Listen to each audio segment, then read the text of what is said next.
September 16th, Cardiff, first Wimbledon.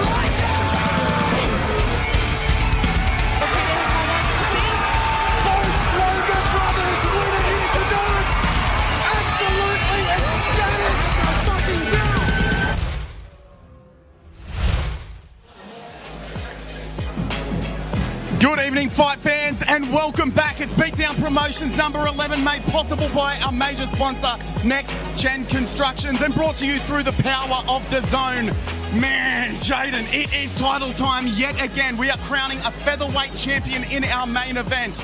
It's Rahiki versus Schlupp, and in our co-main event, an absolutely banger fight that was bound to happen between Michael Barber and Dim Skillies. I'm Jake, the MMA aficionado Anderson, joined by pro fighter Jaden Binney. Jaden, tell us about this main event. Yeah, I'm really excited to see. I think on paper, Rahiki coming off 5 wins. Now he's 5-0. He's finished every Unbelievable. fight. Looks like he might be the man tonight.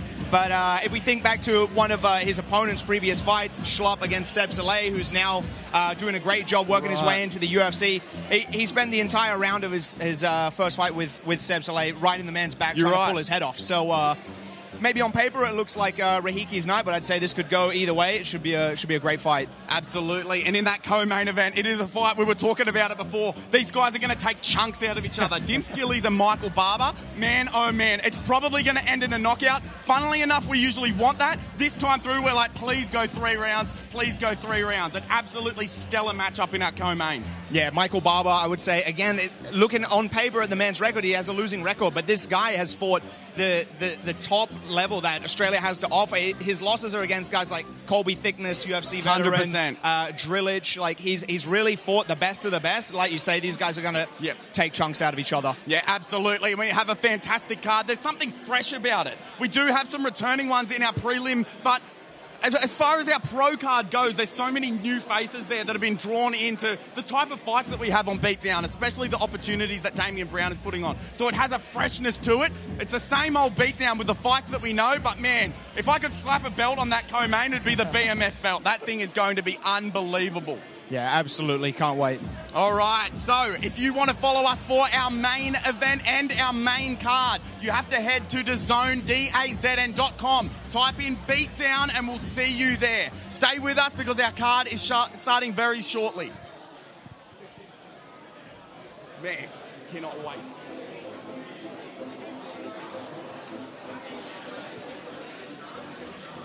Well, ladies and gentlemen, a very good evening and welcome along here to the wonderful Eaton's Hill. This is Beatdown Promotions presented to you by Damian Brown. Our huge card here tonight, so welcome to everybody in the venue. Welcome to everybody watching at home. And don't forget, we are coming up on DAZN. Well, ladies and gentlemen, are you ready for Beatdown number 11? Let me hear you. Are you ready for fight number 1?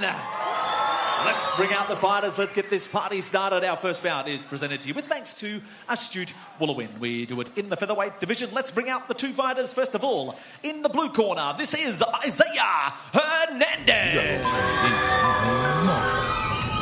Hey, yo, man. Damn, what's taking on so long, son? Calm down, man. Come on.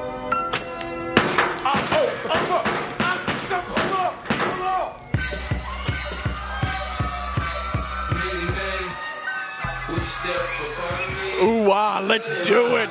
Isaiah Hernandez already getting the fight fans up on their feet. And he's proudly repping the Fight Centre in Brisbane. And Jaden, we've said it before, but this TFC system is the real deal. They're building up fighters the right way through their in-house fight path. And Zay, he's a walking testament to that. He looked absolutely malicious in his last outing, ground and pound that left no questions. And he says winning is the best feeling in the world and he's keen to do it again. Man, when you get that debut out of the way and you get a stoppage victory, that has got to be a good feeling.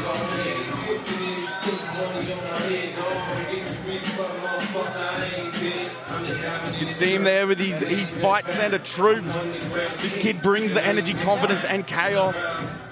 Like I said, if he gets on top, mate, it's a long night for his opponents. And you've seen this team rise at TFC, Jaden. What's the biggest thing you notice in a TFC product stepping in like this? Yeah, absolutely. I mean, all the TFC guys, even the lower level amateurs who are less experienced, they're always going to come in with a great understanding of every facet of the game. They're not going to come in lacking in grappling or striking. They'll be well-rounded. And now introducing you to his opponent fighting out of the red corner. This is Cade Benham. Outlaw, we lawless. We ballin' out, nigga, regardless. Everything VVS, we flawless. Oh, and let's go. Walking out now is Cade Benham out of Base Training Centre North Lakes under Judo black belt, Jiu-Jitsu black belt, Aaron Blackie. Benham's a blue belt with a wrestling and boxing base, and he comes in with that classic hybrid style, the pressure of a grappler with the hands to back it up. He says he's gritty, says his opponent is too, but he's confident he gets the finish tonight. And Jaden, when a guy has both wrestling and boxing fundamentals in place, and is fighting out of a team like Base, how good are those stylistic fundamentals right out of the gate, being able to throw hands and then shoot the takedown? Yeah, it's just every single show we come along, it's like the amateurs get better and better. If you were watching a fight show 10 years ago, these guys would just, on debuts, would just look possibly horrendous, but these guys are so good now. Two hungry featherweights both locking in to make this their night. Let's send it inside to James O'Shea to get us started here at Beatdown Promotions 11. Ladies and gentlemen, introducing you to the opening bout on our card here tonight. It's presented to you with thanks to Astute Wollowin. This one in the featherweight division. Introducing to you first, standing across in the blue corner, weighed in officially 65.85 kilos. From Brisbane, the River City, he's trained out of the fight centre. Make some noise. This is Isaiah Hernandez. His opponent standing across the cage, fighting out of the red corner. Weighed in officially yesterday, 65.60 kilos. Also from right here in Brisbane, trained out of the Base Training Centre in North Lakes. This is Cade Benham.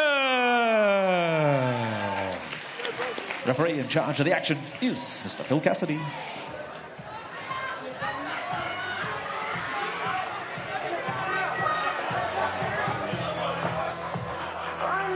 Fighter ready? Ready? Fight! And we are off, ladies and gentlemen. Immediately the boys are just getting into work. Benham in the red, Hernandez in the blue, and Hernandez making no small note of where he wants to have this fight. Immediately, look, Benham was the aggressor at the start, Jaden, and Hernandez is just turning the tables, getting him up against the cage.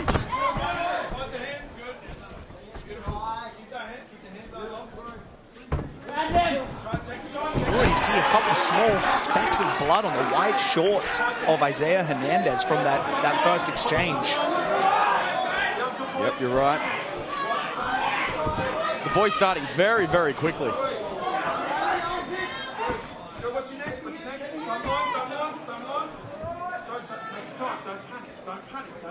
You can just hear the sage advice from the corner there. Oh man, we had absolutely no time to even go over our sponsor info. Benham just destroys Hernandez. An absolute head full of steam, and you can see it there. Hernandez obviously very disappointed, but his nose is leaking. Cade Benham does it again, another first round finish. Notably upset is Hernandez. This fight brought to you by Astute Wollowin while it lasted. Astute Wollowin, recommended and used by Beatdown Promotion staff for all things finance, loan and wealth management. For all things finance, give Simon a call at 0405751173. And oh my God, I didn't even get a chance to get that out. Cade Benham, one to watch. If that sets the tone for the night, this is going to be so much fun. We head to our next-gen constructions replay. And look at that, Jaden. Doesn't even matter that it's not under the neck. Sorry, under the chin. Yeah, absolutely. Isaiah Hernandez corner seemed pretty calm. They seemed confident he might be able to fight his way out, but must have just felt very tight for him. Yeah, absolutely, mate.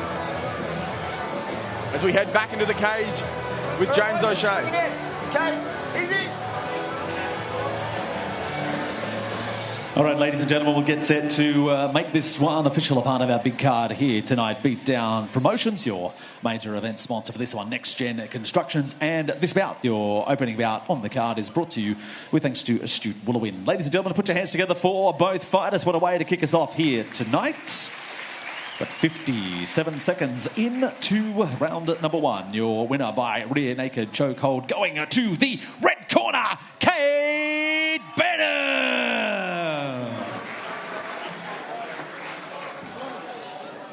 say it every single time, Jaden. It wouldn't be a beatdown show unless we had some blood on the commentators' table. And I mean, this has to be a record. That was probably a minute 30.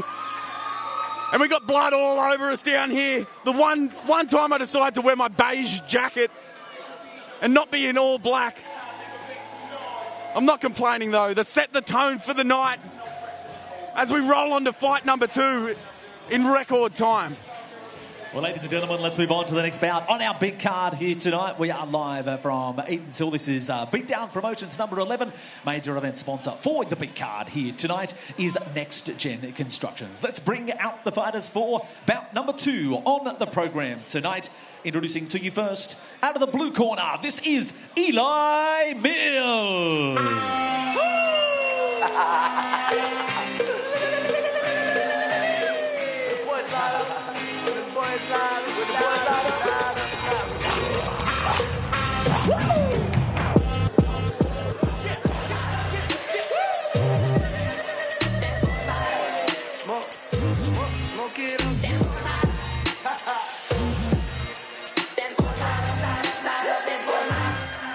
Making his way to the cage is Eli Mills. He may still be hunting that first win, but this is no walkover.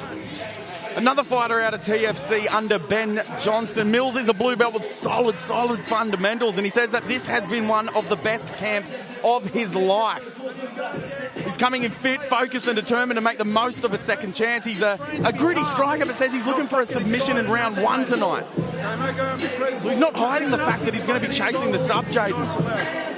Keep an eye on that grappling if this one hits the mat. And Jaden, if you've been around long enough to know, records, they really don't always tell the story, especially in the amateur ranks.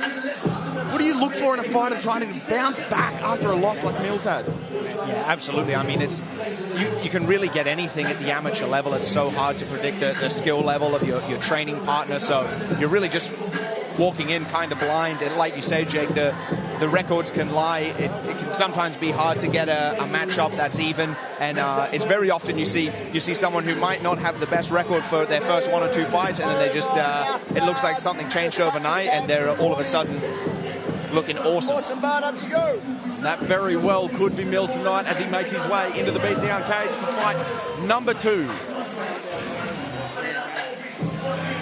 And now, ladies and gentlemen, introducing you to his opponent, making his way to centre cage out of the red corner. This is Jordan Collier.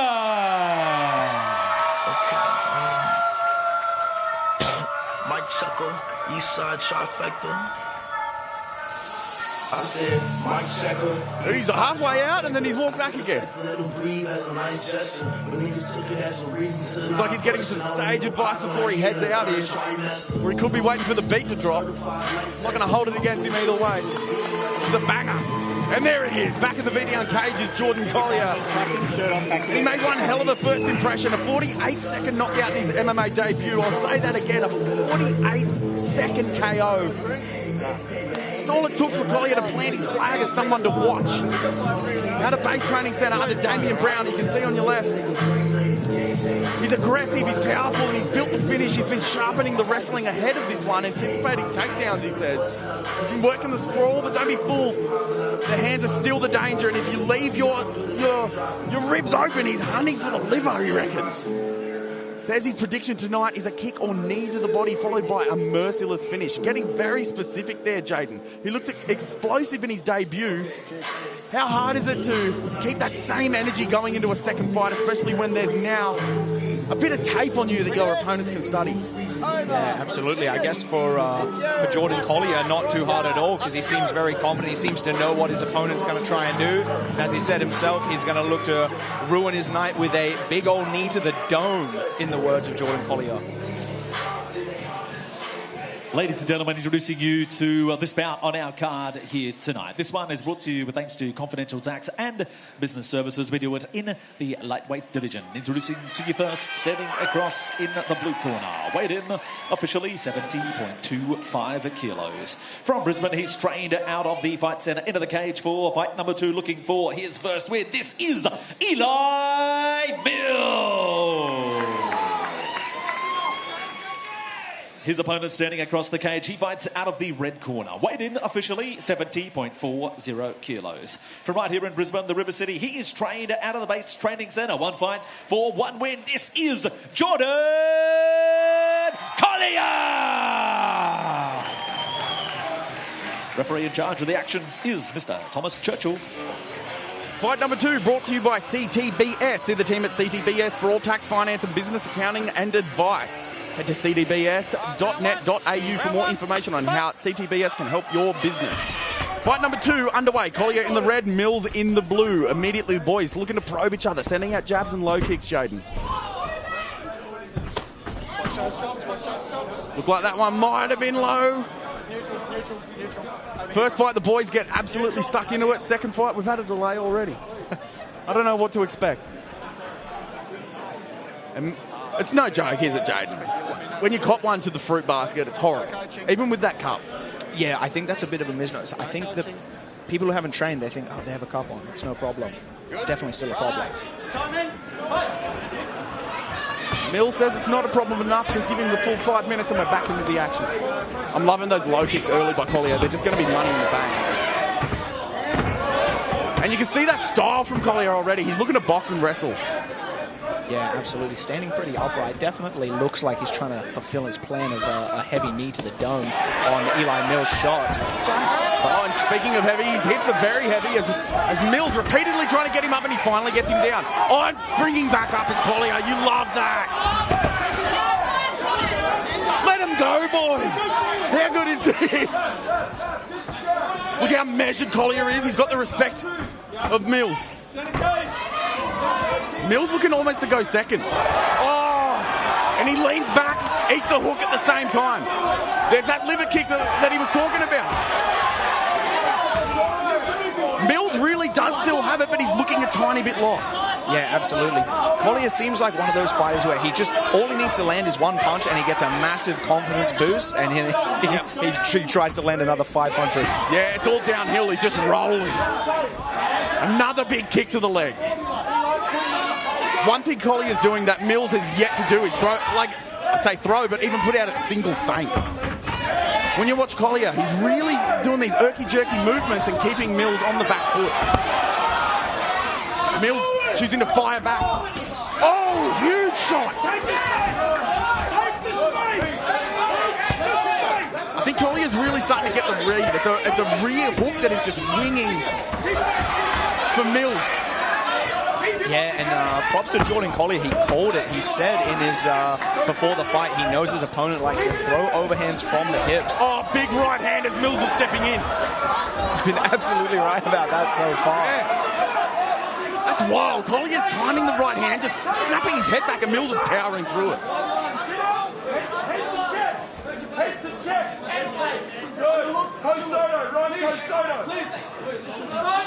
Me, Ben Johnson, former Australian champion in his own right, just sage advice there. And Mills, smart enough to listen. Yeah, Ben Johnson calling for a Kosoto, meaning an outside hook, so he wants Mills to hook his calf around Collier's calf like he's trying to do right now. Almost to bunch the legs up. Yeah, absolutely.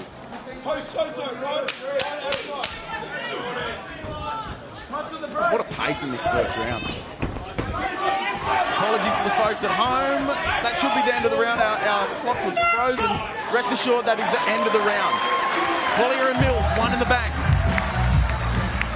Man, Collier did lead the dance a lot, but Mills is by no means out of it. A very close round.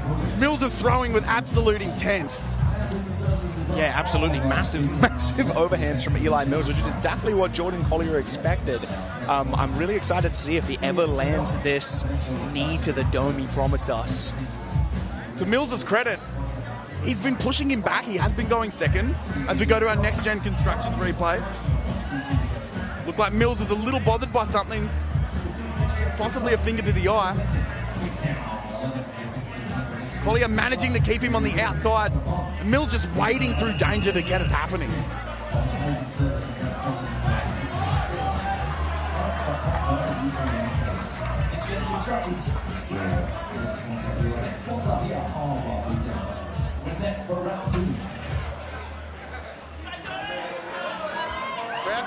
Round number 2 in fight number 2. Collier versus Mills. And immediately Collier just wades in.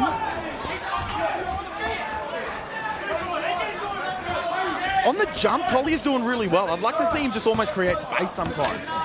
Because when he's going, and then he's backing it up, and Mills is throwing second. Oh, big shot! No time there to throw second at all for Mills.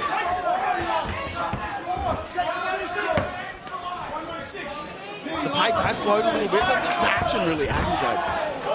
Yeah, like you said in the first round, Mills just not throwing any sort of fake or feint, so he's just become like a little bit predictable, I think, for Jordan.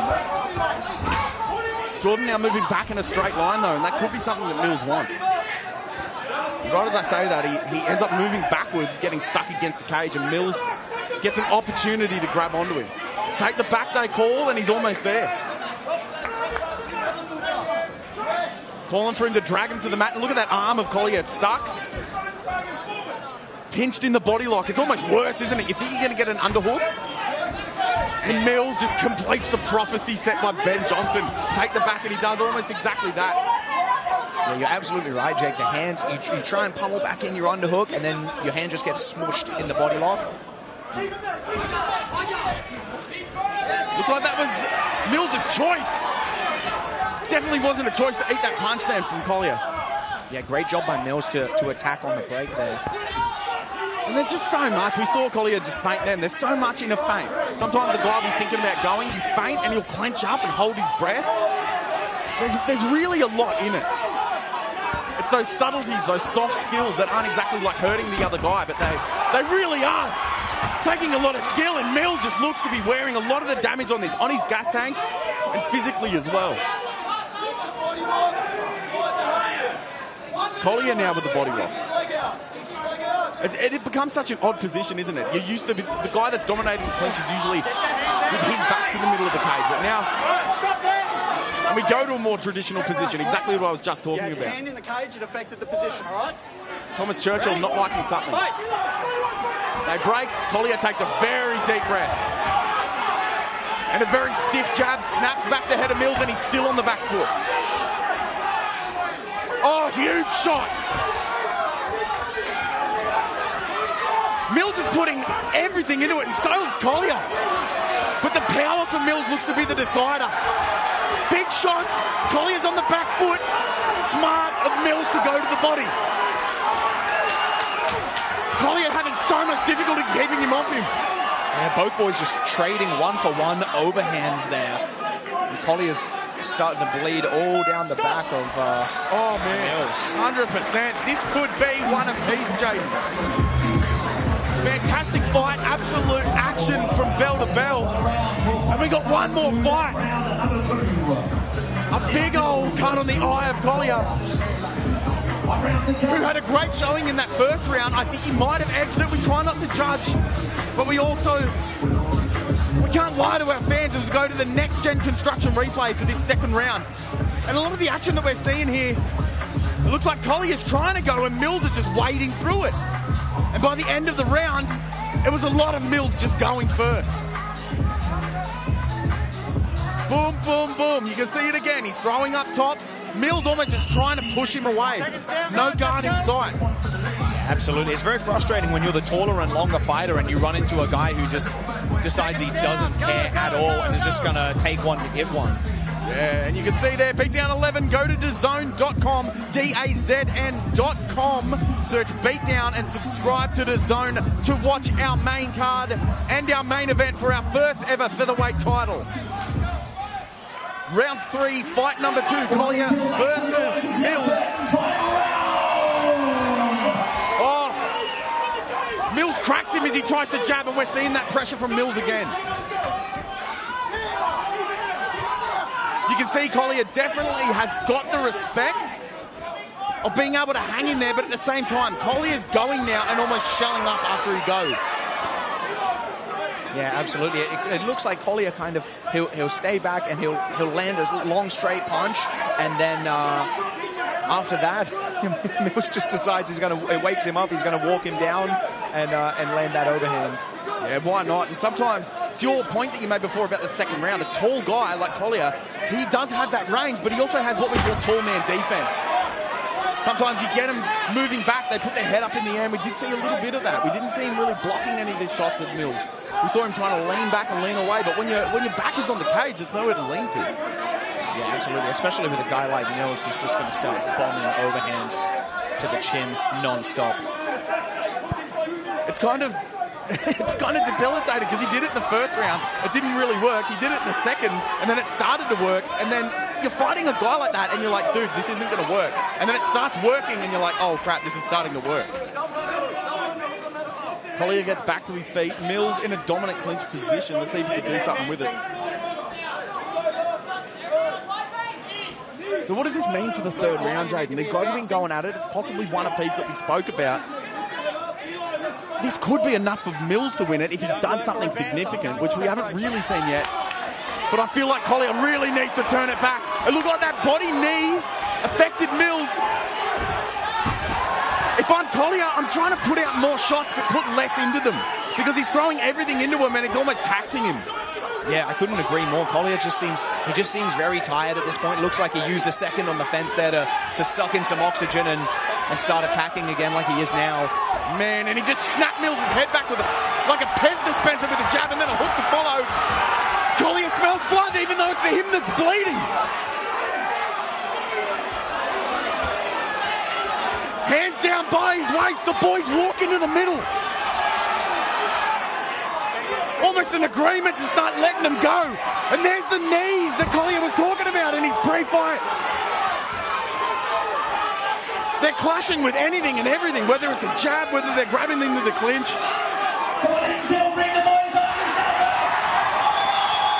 Collier is still finding a home for that jab. I think he needs to stop trying to finish him and go volume. Even if there's nothing in them, because Mills is just walking him down. Collier's looking for the Hail Mary. But I think he just needs numbers. 3 rounds in the bank for what could be an early contender for fight of the night. That was so much fun. Early on, it looked like Collier had his number. He was throwing feints. He was hitting the leg that we were talking about. And by the time it was the third, it was just a slugfest. And Mills really wanted that kind of fight. Now it got very, very muddy. As we go to our next-gen constructions replay for that third round. Collier walking him down after the knee. We mentioned it might have hurt him, Jade. Yeah, absolutely. Collier, he did a great job just using his range against Mills. I feel like he definitely knew who he was going up against tonight because he predicted how Mills would fight quite accurately. Whether he was able to totally counter that is another story. 100%. I'm going to do something a little strange, but just bear with me. Close your eyes for a second, Jade. You have blood in your eyelashes, mate, from that first fight. Oh, I'm so glad to be back on Beatdown Promotions, ladies and gentlemen. 2 fights in and they've brought the violence. I'm just our amateur contingent. I'm in danger of losing my voice early. Usually by the time it's the main card, I've lost my voice, but we're 2 fights in. We've got blood on us already. And potentially a fight of the night contender between Collier and Mills. Judges deliberating. James O'Shea is in the cage. All right, ladies and gentlemen, we'll get set to make this one official. Beatdown Promotions, our huge card here, brought to you by our event sponsor, Next Gen Constructions. And this bout brought to you thanks to Confidential Tax and Business Services. Ladies and gentlemen, they deserve your applause. Give them a massive round of applause. What a fight! Might be fight number 2, but an early contender for our fight of the night. Ladies and gentlemen, we go to the judges' scorecards, and they have scored the bout this way. Your first card reads at 29-28. Your second judge scores the bout 29-28. And your third card reads 30-27. All to your winner by unanimous decision. And it goes to the blue corner, Eli Mills! And I really can't turn my nose up at that second round, that third round. Mills really was the one that was pushing the pace, and he seemed to be the one dictating what was happening in the exchanges. Yeah, absolutely. Well-earned victory by Eli Mills. Coming back from a tough start. Absolutely jubilant with his TFC family. Like we said, a cracker fight. On a cracker card, Next Gen Construction's coming through again as our major sponsor. Made possible through the power of DAZN. As we roll into fight number 3 with James O'Shea. Well, ladies and gentlemen, we move on to the next fight on our big card here tonight. Hope you're enjoying all of the action. This one is brought to you thanks to MMA Fight Store. We do it in the featherweight division. Let's bring out the two combatants. First of all, making his way to the cage to fight out of the blue corner, this is Lindsay Harrison.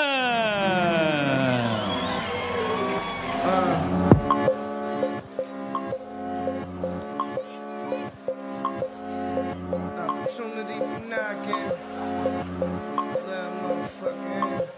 Opportunity be knocking. You gotta let a motherfucker in. I kiss my mother on the cheek. And here he is, Lindsay Harrison, making his beatdown debut and fighting out of Fight Cross MMA. He comes in with experience, even if this is officially his debut under our banner.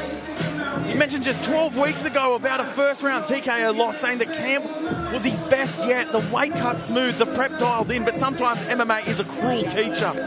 Still, he walked away grateful, saying his redemption will be at hand soon, and here we are. That kind of attitude tells you a lot about him, Jaden. And if you go even further, he spoke on his first ever MMA win nearly a year ago now, where he called it 2 years of blood, sweat and tears. This is a guy who's been doing the work, and tonight we see if it pays off. He had success in that first outing. We spoke on that loss just then. When you have a little bit of a mixed bag and coming into a big fight show like this, what possibly could be going through his mind? Yeah, it seems like for Lindsay Harrison, it hasn't affected his confidence too much. He's got some of the most hilarious answers to the pre-fight questionnaire that I've ever seen. Give us one. Well, he's just said he's checked out his opponent's Instagram, and the guy's lifts are underwhelming. Like his lifts in the gym are just underwhelming. And now making his way to centre cage to fight out of the red corner, this is Luke Barto. Oh, vibe walkout song from Barto. And much like his opponent, coming off a loss, but that record barely scratches the surface. His lone outing came in 2023, a loss by strikes. And like a lot of fighters on this card, that first taste of defeat didn't break him, it just lit the fire. He took the loss on the chin, thanked his team and vowed to come back stronger. He's here now to do just that. He had a bout scheduled for late 2024, but it fell through, and now almost 2 years later, he finally gets the chance to put it right. Jaden, how frustrating is it for a fighter to not only suffer a setback, but to have that redemption fight ripped away and then have to wait this long just for the opportunity to chase that first win that has eluded him? Yeah, absolutely. Because when you get benched like that, sometimes that motivation and that desire to get one back, it fades, and then all those strong motivating emotions they fade away, and then it's just you left to keep working hard and try and get that one back. I'm still really stuck on how Lindsay Harrison was bagging out old mates' lifts, just saying they were unimpressive. I'm not impressed by your performance. I checked them out myself because I had to see for myself. I didn't think they were that unimpressive. I actually thought some of them were impressive. So I agree. I'm not even going to look because I'll be like, oh man, he's making fun of that. There's no way I can even approach that. We're going to settle it though. In fight 3 of the night, as Lindsay Harrison takes on Luke Barto, it's Fight Cross MMA taking on base. Both fighters coming off a loss with a lot to prove. And we move into the cage now that we have both fighters present and accounted for with James O'Shea. All right, ladies and gentlemen, let's introduce you to this bout on our card here tonight. It's brought to you with thanks to MMA Fight Store. We do it in the featherweight division, introducing to you first, standing across in the blue corner. Weighed in officially 65.90 kilos. Trained out of the Fight Cross MMA gym in Brisbane. Brings to the cage a record of 3 fights for 1 win. This is Lindsay Harrison.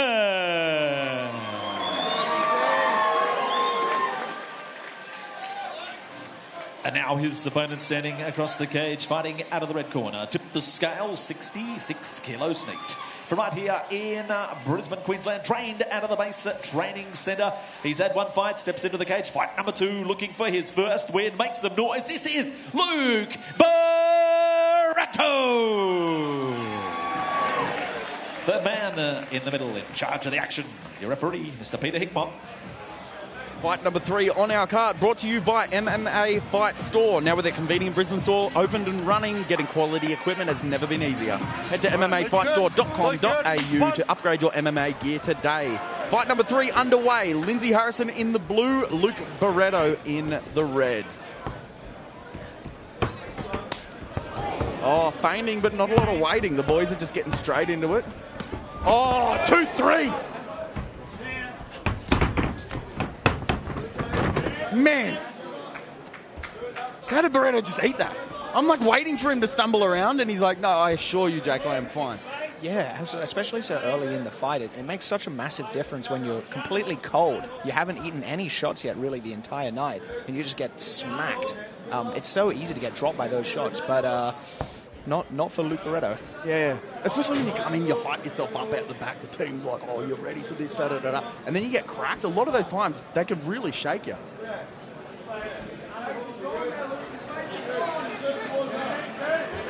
Barreto, the aggressor on the cage, takes that leg out. Harrison ends up on his back. He's got that one hook. It's kind of like he's in no man's land, Jaden. It's a different game when you've got this kind of guard now. Somebody who's in a pure grappling context might be happy with this, but not so much when you've got to sweep, submit, or get up. Otherwise, you could be a round down. Yeah, absolutely. And the other problem is he's only going to be able to sweep his opponent into the fence, which is going to subsequently hold him up, and he'll be unable to perform the sweep. So, sticky situation for Lindsay. He's now pinned in the bottom of a chest-to-chest half guard, and Luke Barreto's doing a great job of using his free hand to just start mincing his face.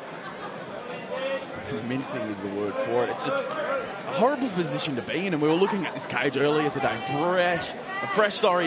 Brand new cage, and just the tightness of the links in the cage. When you can get an opponent there, you want to start jamming his head in. You can see the head control from Barreto already, forcing Harrison into the cage. Works around the legs, but in doing so, he almost started to help him up and then just pinned that hip down. You can see that shin on that bottom leg. Really, really good control here, making Harrison think about what he wants to do next and pick his poison. Do you want to eat shots or do you want to give up your back? He chooses back, Jaden. Yeah, I couldn't agree more. That's really impressive control by Luke Barreto for an amateur, just climbing up the body, super disciplined.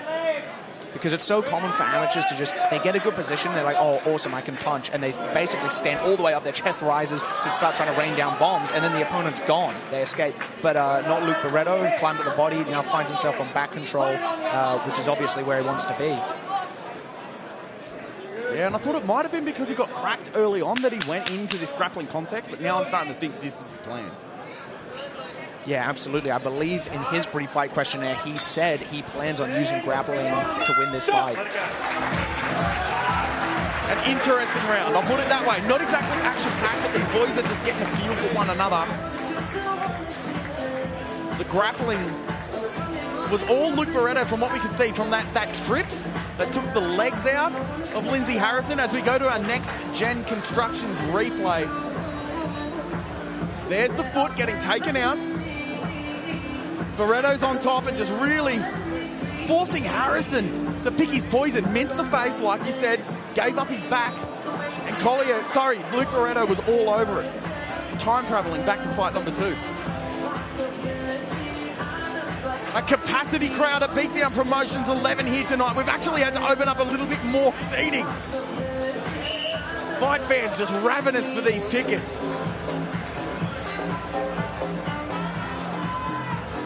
No ill feelings if he can't be with us tonight and you're joining us through the power of the zone.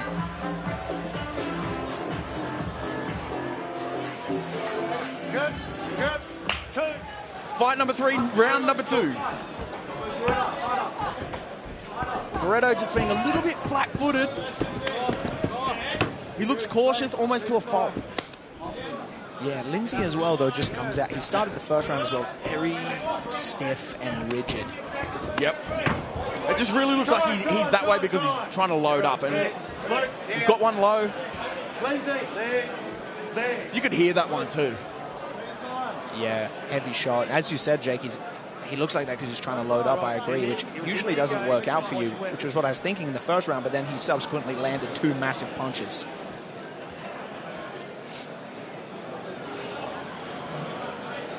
Barto can have all the time in the world as far as I'm concerned. We heard the sound that kick made, and we alluded to it earlier in the night. The cup really is there to prevent damage. It doesn't do a lot for that concussive force of a kick coming through. Is it any game, so there's no full introduction, or is this all good? Alright, you good? And it appears that Luke Barto has recovered enough to continue, and we do exactly that.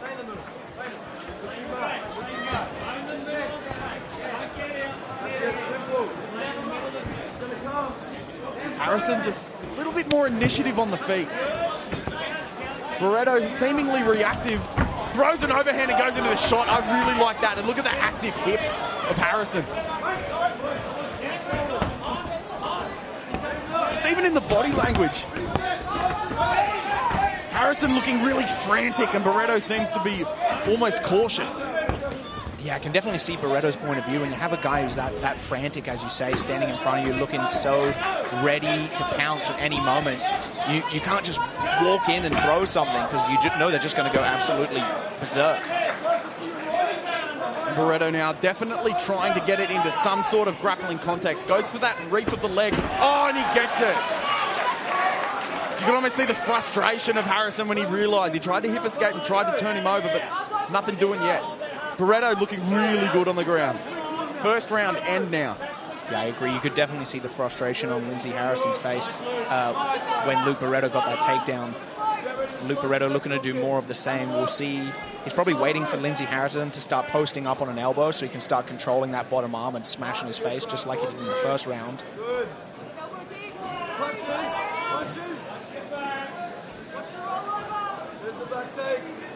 And Lindsay Harrison now up on that elbow.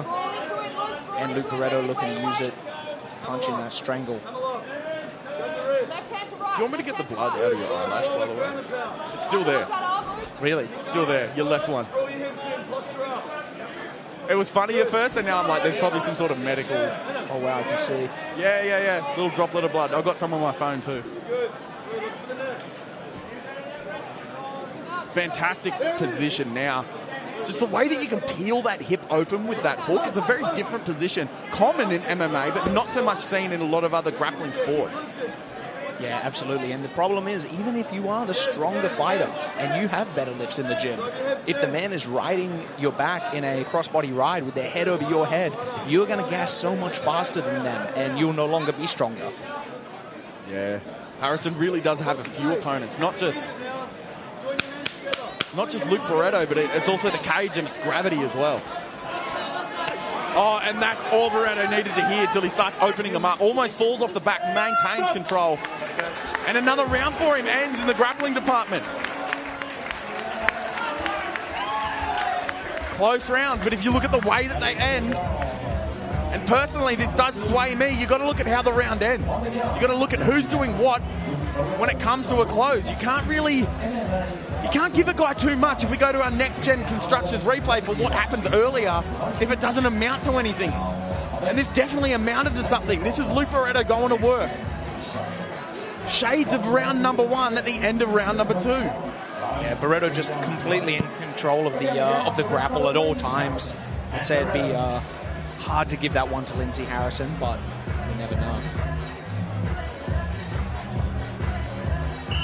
I love the Eaton's Hill Hotel Ballroom. Look at that. It reminds me of the old school boxing fights that you used to get in the ballroom. Amazing. Beautiful venue. Fantastic people joining us. The fighters are crushing it tonight. All right, we good? We good? Finish it off. It's an all Brisbane affair as Barto takes on Harrison into the third round. Barto really does need to look for some better entries into those takedowns.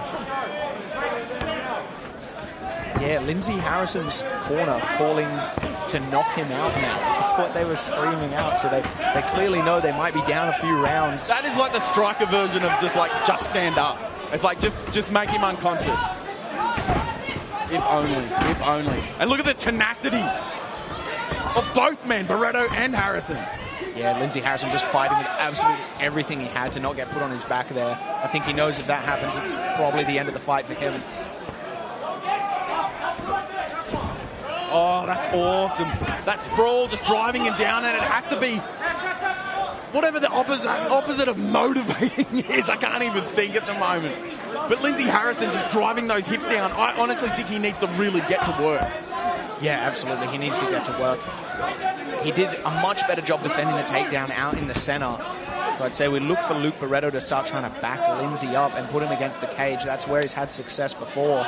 Now he finds himself with his back on the cage, and these shots in the center are not working for him. And to his corner's credit out of Fight Cross, what they're really saying is you're 2 rounds down. And I think they're on the money there.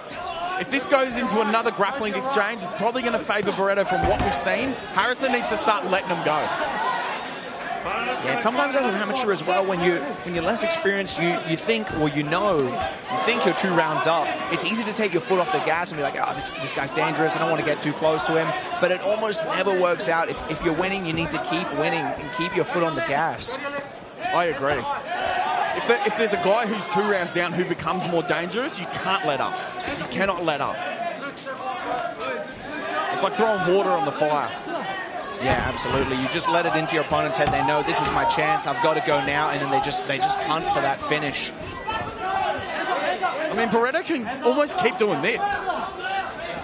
If it's going the way that we're thinking.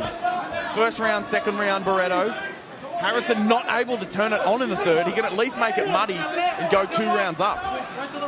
Yeah, it seems like he's finally got the position he wants. He's got Barreto's back on the fence. He's controlling the center of the cage. And as you said, he's not really taking advantage. This is his turn now. This is his chance to try and get a finish. I mean, we're not seeing volume. We're seeing a little bit of frequency from Harrison, but this is certainly not enough.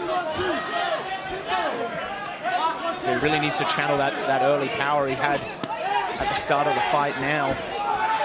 It's kind of like a sparring match, isn't it, Jaden? Whereas this is a fight he needs to be going. Yeah, you're absolutely right. It looks... both men are starting to get a bit tired and it's starting to look a little bit like sparring now. Yeah, 100%. And we just saw a bit of that aggression from Harrison, but a little bit too late. It looks like he was stuck in second gear.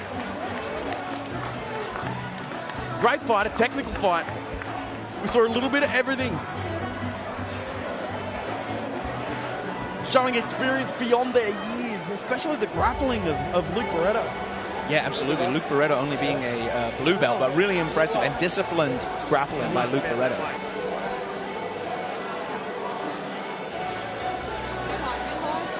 Judges' scorecards being deliberated as we speak. And it'll be interesting just to see how we scored those rounds, because we did see Barto getting the most of it. Whether that third round went the way of Lindsay Harrison or not, I think it might be academic at this point.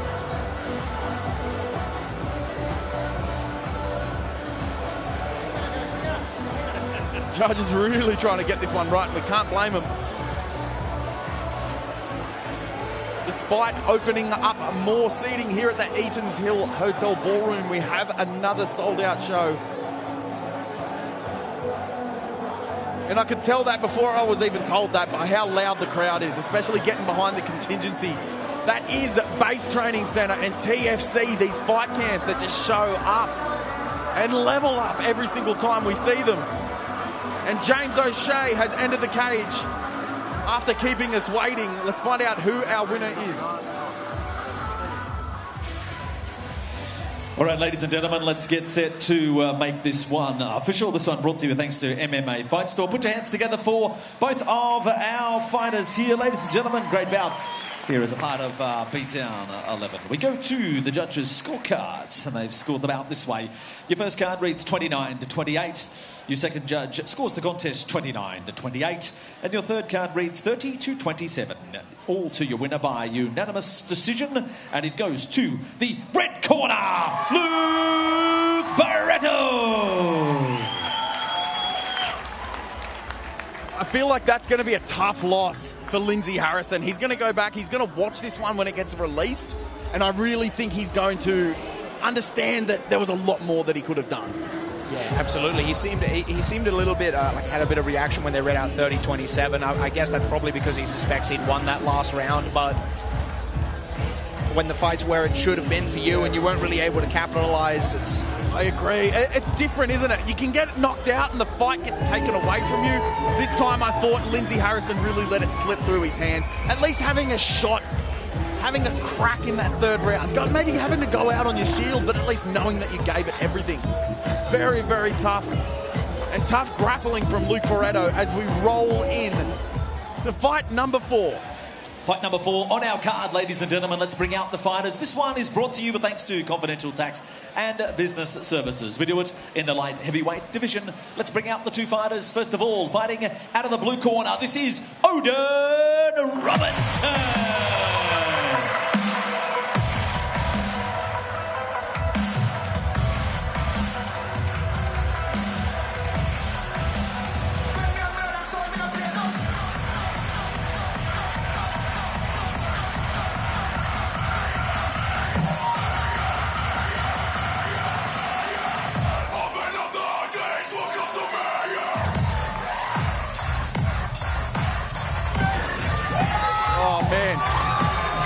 Tune to come out to for Robinson, sorry. This song sounds like Red Bull tastes like. 2-0 with 2 first-round finishes is Mr. Odin Robinson, both by devastating strikes and both under a minute 30 combined. I mean, on the mat, on the feet, he's had finishes in both. He clearly has a few ways to hurt you, and he's shown them off in just a collective 2 minutes and 46 seconds over the course of 2 fights. And Jaden, let me throw this to you, mate. When a guy like Vladimir, his opponent, comes in with boxing fundamentals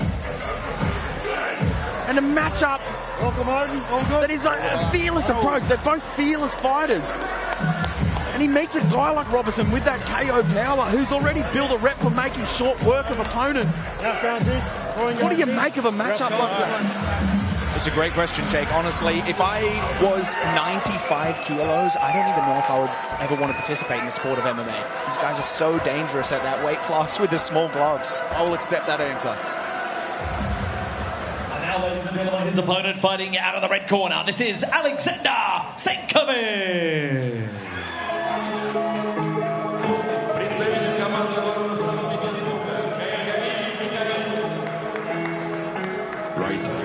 And here comes Sankovic out of ground kickboxing, bringing with him a boxing experience and a striking style that's intense and intentional. You watch him throw combinations, and there's no second guessing. It's all belief, it's all intent, like I said, and he's pushing all the chips in all the time.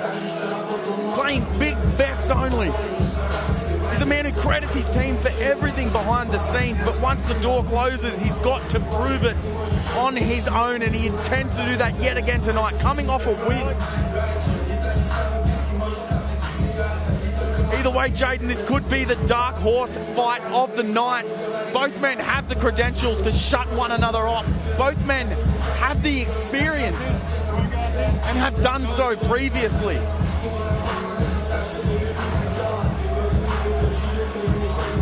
As we cross the James O'Shea to get this light heavyweight bout underway. Ladies and gentlemen, introducing you to this bout on our card here tonight. It's brought to you with thanks to Confidential Tax and Business Service. Introducing you to the two fighters. First of all, standing across in the blue corner. Weighed in officially 93.30 kilos. Travels to us tonight from Mackay, Queensland, trained out of the Mackay MMA gym. His record to date, 2 fights, 2 wins, yet to taste defeat. This is Odin Robinson. His opponent standing across the cage fights out of the red corner. Weighed in officially at 92.20 kilos. From Brisbane, Queensland, trained out of the Crown Kickboxing Gym. His record, 1 fight for 1 win. This is Alexander Senov. Referee in charge of the action is Phil Cassidy. Fight number 4 tonight brought to you by CTBS. To the team at CTBS for all tax, finance and business accounting and advice. Head to ctbs.net.au for more information on how CTBS can help your business. Let's fight. Odin Robinson in the blue, Alexander Senkovic in the red. Light heavyweight division, which means the lights can be shut off at any moment. I like this already. Odin Robinson changing levels, jabbing to the body. Keeping Senkovic on the back foot. Senkovic just looking so chill before this fight. He's looking pretty chill now as well. I would not be this chill with Odin Robinson in front of me. Eats a hook. I like the movement. Yeah,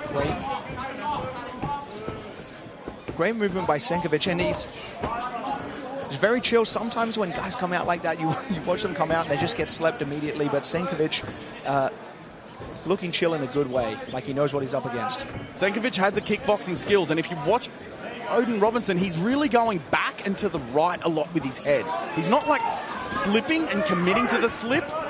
He's putting his head back into the outside. That could be a right hand, or he could lift his head back up with a kick to the dome. We'll see if he picks up on that, but Robinson now choosing to go in and wrestle, which is honestly great for a striker sometimes, Jaden. You give a guy the threat of the takedown, it can open up a lot of things. It can drop his guard, who knows?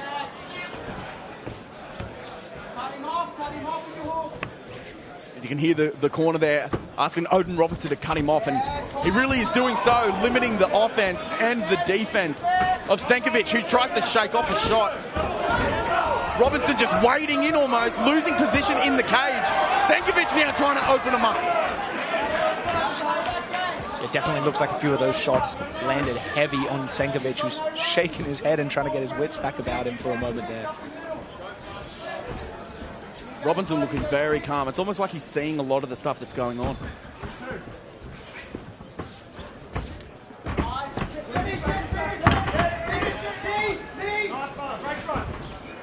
Clinch action here.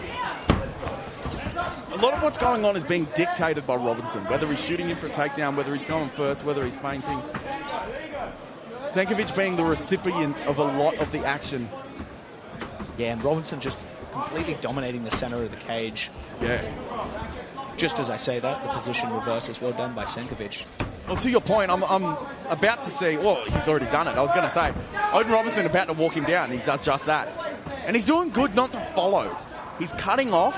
He's walking around almost laterally. You can see it there. A lot of guys will follow.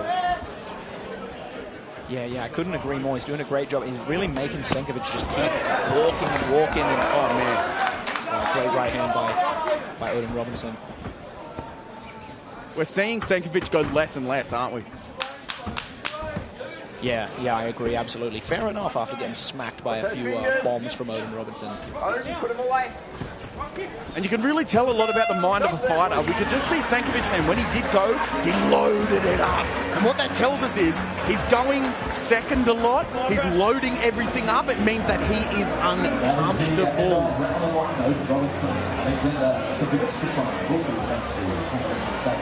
Second round.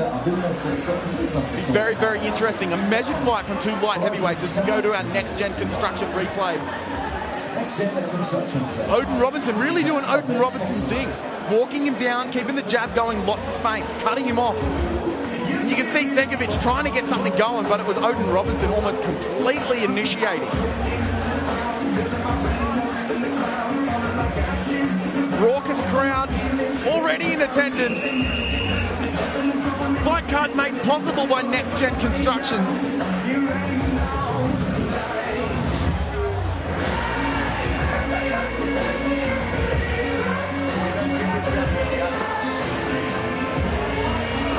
We start to roll into round 2 of fight number 4 in the light heavyweight division.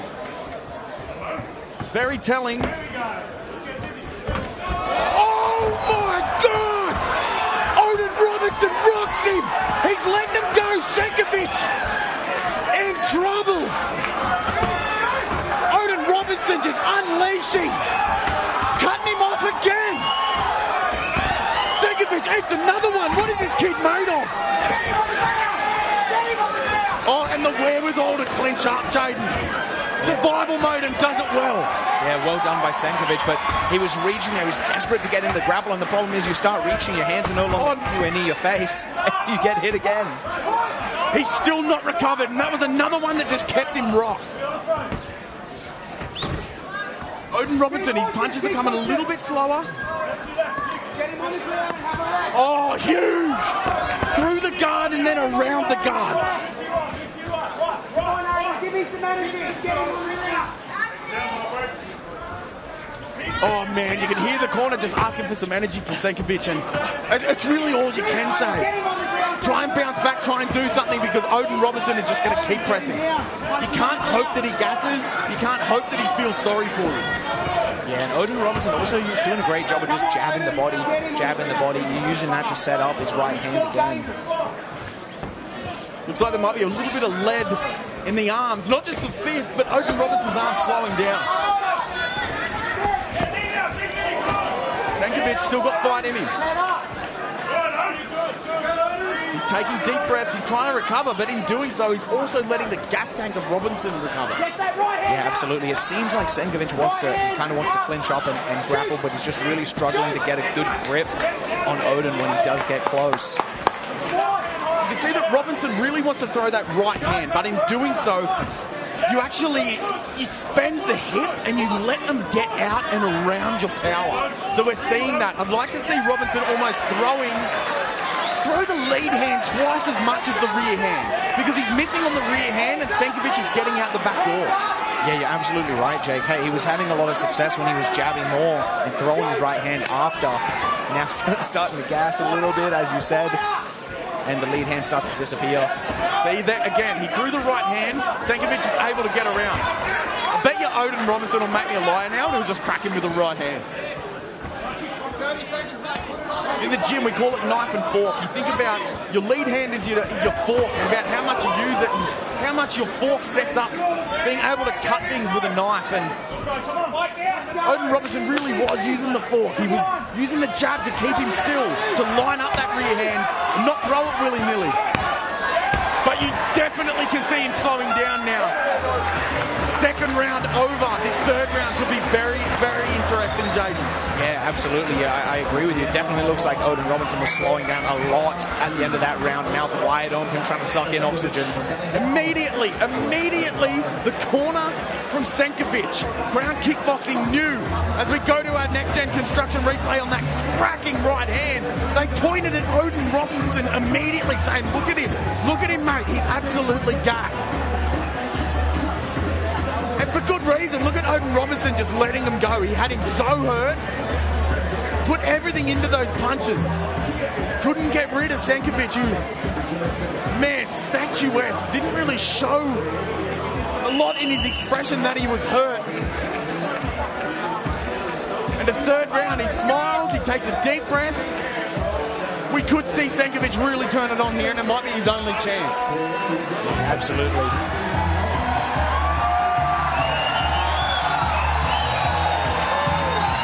Doing all the right things to a gassed opponent.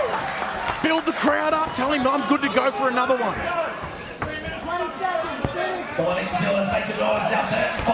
Stankovic needs to keep going first and let that lead hand go. Yeah, I couldn't agree more, and I'm absolutely certain Stankovic would have gotten that advice from his corner from Crown Kickboxing. Yeah, absolutely. He doesn't have to be reckless, I'm not saying that, but he does need to go first, initiate, kick the leg, work the jab, walk around him, take lateral steps. But here you can see Odin Robinson is just a step behind. Yeah, Stankovic's starting to take over a little bit now. He looks a lot more comfortable now that he knows Odin's power is dissipated a little bit. Rather than doing that, let the jab go, young man. His nose is busted, he's tired. Touch him, just reach out, hit him with a pesky jab, and he does so. Now put something behind it. Oh! Odin Robinson with a nuclear warhead out of nowhere. We're almost counting him out. And then boom, over the top. Senkovic really does just need to go. Not volume, not a lot, but frequency. He needs to be hitting him with a pesky jab, touching him on the face, touching him on the nose, go for the eyes, and then put something behind it. Yeah, he was having great success with the jab, as you said, Jake, and then every time he goes away from it, the round just stops going his way. And Odin Robertson looking like when they're in these exchanges that he wants to be second, he wants to be the counter fighter, because it's easier. When you've got power, you make a guy go first and you get to go second. Oh! Crowd definitely likes something hard for us to see, but Odin Robertson went for a walk after it. Senkovic definitely more effective in this round, but I've got a sneaking suspicion he's down too. Yeah, absolutely. Odin Robinson just looking absolutely cooked at this point. He's worked hard in the first 2 rounds. I'm sure he's hoping he's up too. And he can just coast a little bit for the rest of this fight. Oh, beautiful. In the clinch. Most guys would go for a gilly or something like that on the feet, but Senkovic with that striking background lifts his head up with a knee. Head control driving the head of Odin Robinson into the cage. Man, I'm breaking and striking if I'm Senkovic. And I'm a clairvoyant because he does exactly that. On the end of the jab, put something behind it because Senkovic has got 30 seconds. Odin Robinson, what are you doing if you're this gassed, Jaden? Me, I'm shooting at the legs and hanging on to a single until the fight ends. If I'm up 2 rounds, if I'm Odin Robinson. Yeah, 100%. 100%. But you simply just don't have the pop in your punches anymore to compete in that department, so change the game. Senkovic opening him up now, throwing more shots. Oh, and the timer goes. Odin Robinson could have snuck one. And for good reason, he really turned it on. These are big boys throwing big power, and it comes at the expense of your gas tank. And Odin Robinson, he didn't gas and get tired for no reason. He really did let him go. Yeah, absolutely. He earned those first, well, I'd say it appears he'd earned a win in the first 2 rounds. And the man looking absolutely cooked at the end of this fight. 100% effort. Yeah, we go to a next-gen construction replay of that 3rd round. Senkovic trying to turn it on, and Robinson having nothing of it. Catching that kick, throwing a bomb over the top. Even here, he's gassed, but he was still letting him go. Gassed, but definitely not counted out. Senkovic trying to get something going, but even at the best of times, a big guy like Odin Robinson, gassed and still so hard to put away. As James O'Shea enters the cage, and we go to our official decision. All right, ladies and gentlemen, let's get set to make this one official. We'll get our 2 fighters to centre cage. This one brought to you thanks to Confidential Tax and Business Service. What a fight again, ladies and gentlemen. If you have not been entertained, give them a round of applause. Incredible fight. We reach the end of 3 rounds of incredible action. We go to the judges' scorecards. All 3 cards read 29-28 in favour of your winner from the blue corner, Odin Robinson. Yeah, big win. Odin Robinson finally going all 3 rounds. Sticks with it and does enough, Jaden, to get it done. He earned those first 2 rounds. Yeah, absolutely. Great work by both boys. But again, props to Senkovic for being the first guy to take Odin Robinson not only out of the first round, but the entire distance of the fight. I think Senkovic has definitely got a bright future. I don't know if his place is at light heavyweight. Looks like he could maybe make that middleweight limit. I mean, just looking at the physical differences between a guy like Odin Robinson, who to me looks like a definite light heavyweight. Maybe at the higher levels of UFC, Odin Robinson might be a middleweight. But Senkovic, I'd like to see maybe cut down to that middleweight limit now that he's had a couple fights.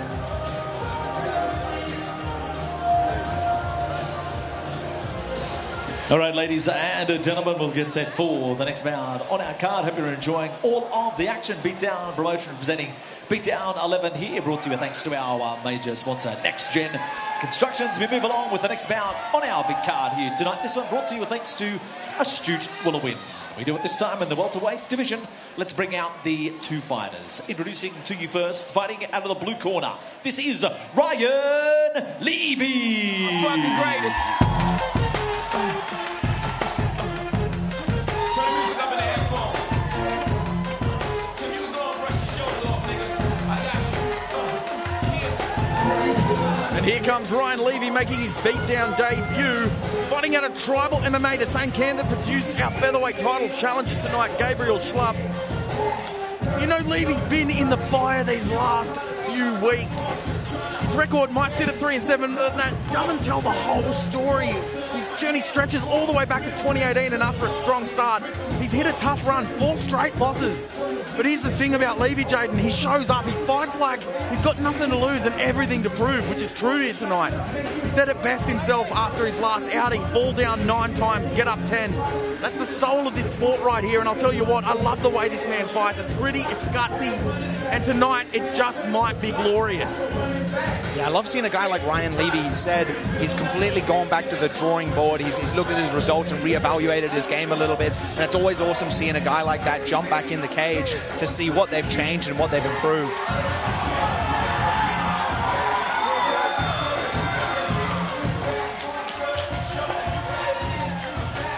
And now introducing you to his opponent fighting out of the red corner. This is Jesse Dixon.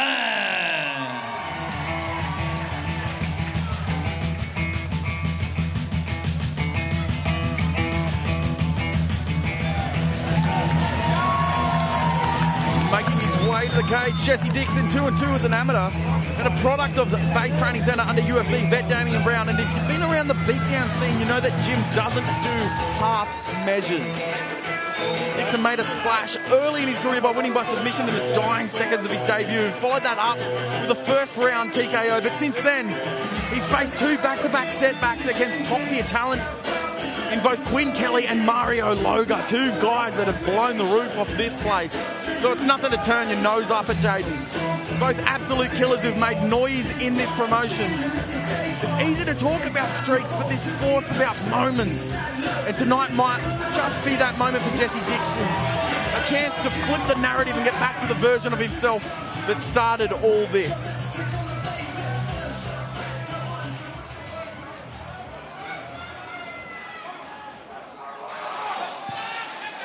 Well, ladies and gentlemen, introducing you to this fight on our card here tonight. This bout brought to you thanks to Astute Woolawin. Introducing to you first, standing across in the blue corner, weighed in officially 76.50 kilos. From the Sunshine Coast here in Queensland, trained out of the Tribal MMA gym.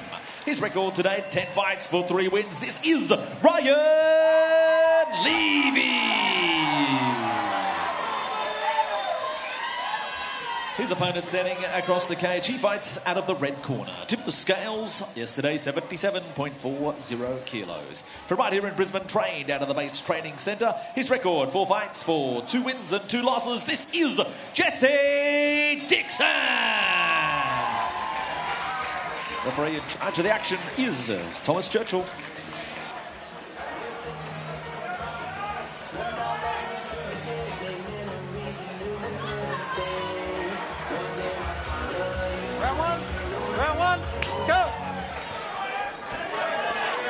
Fight number 5, Ryan Levy in the blue corner taking on Jesse Dixon in the red. And just look at the range on both these guys.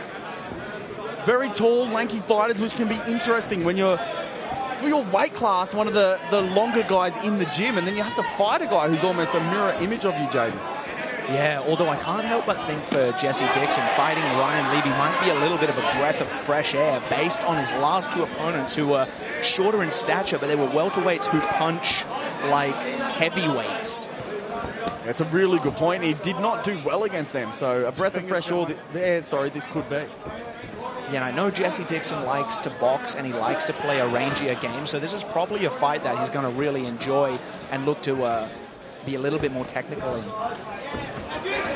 Aggression for Levy, and Dixon capitalizes, sneaking out the back door, getting his back. Breaks. Dixon maintaining middle position, throws a bomb over the top, just pecking at Levy. Yeah, this is really where Jesse Dixon, I think, is comfortable at range. Finds himself now on the mat. And Levy, uncomfortable, forces the shot, gets Dixon down on his back. Big long legs of Dixon looking to play guard, but not always the best idea. He might know something we don't, but I'm not holding my breath, Jaden. Yeah, I know we've talked about this so many times, Jake, especially in the amateurs, that guys get taken down. You see it all the time. They could have played half guard, but they go to a full guard. They wrap their legs around their opponent. It's just not a great idea because you lock your hips in the center and you totally ruin your own ability to stand back up. So you're essentially constraining yourself to bottom position and hoping you can throw up an armbar or a triangle. Sometimes it works out, but more often than not, it doesn't work out. Yeah, it's a good point. When you've got 3 minutes around, you should be working. You should be getting after it, and this just really isn't going to be doing. Yeah, absolutely. To move away from the half guard back to a full guard is a mistake because in half guard you're actually able to stand back up. And often what you'll find is the guy goes to close guard and then they look to try and take their leg back out so they can get back up, just like Jesse Dixon's doing. But he had to expose his back to do it. Just Levy. A little bit of PTSD thinking about those shots of Dixon earlier before and just dives back on the body lock. Jesse locking a Kimura there. Trying to drag the leg. Definitely an interesting round because Dixon had the better of him on the feet, cracked him. Levy gets a little bit of grappling action, but is it enough to steal the round? I'm not so sure. Going up top with no setup. Nice tight boxing there from Levy. I'd like to see him let him go a little more. Sure, he got cracked, but sometimes you don't need to abandon things completely. Interesting first round. Dixon showing some of that power. Levy showing that he can grapple should he need to. As we go to our next gen construction replay, we're probably going to see this right hand from Dixon. Boom! No setup, over the top. Levy almost not expecting it. And that jab of Dixon was finding a home. Levy pushing forwards, forcing the jab, walking back. Looking to go up top.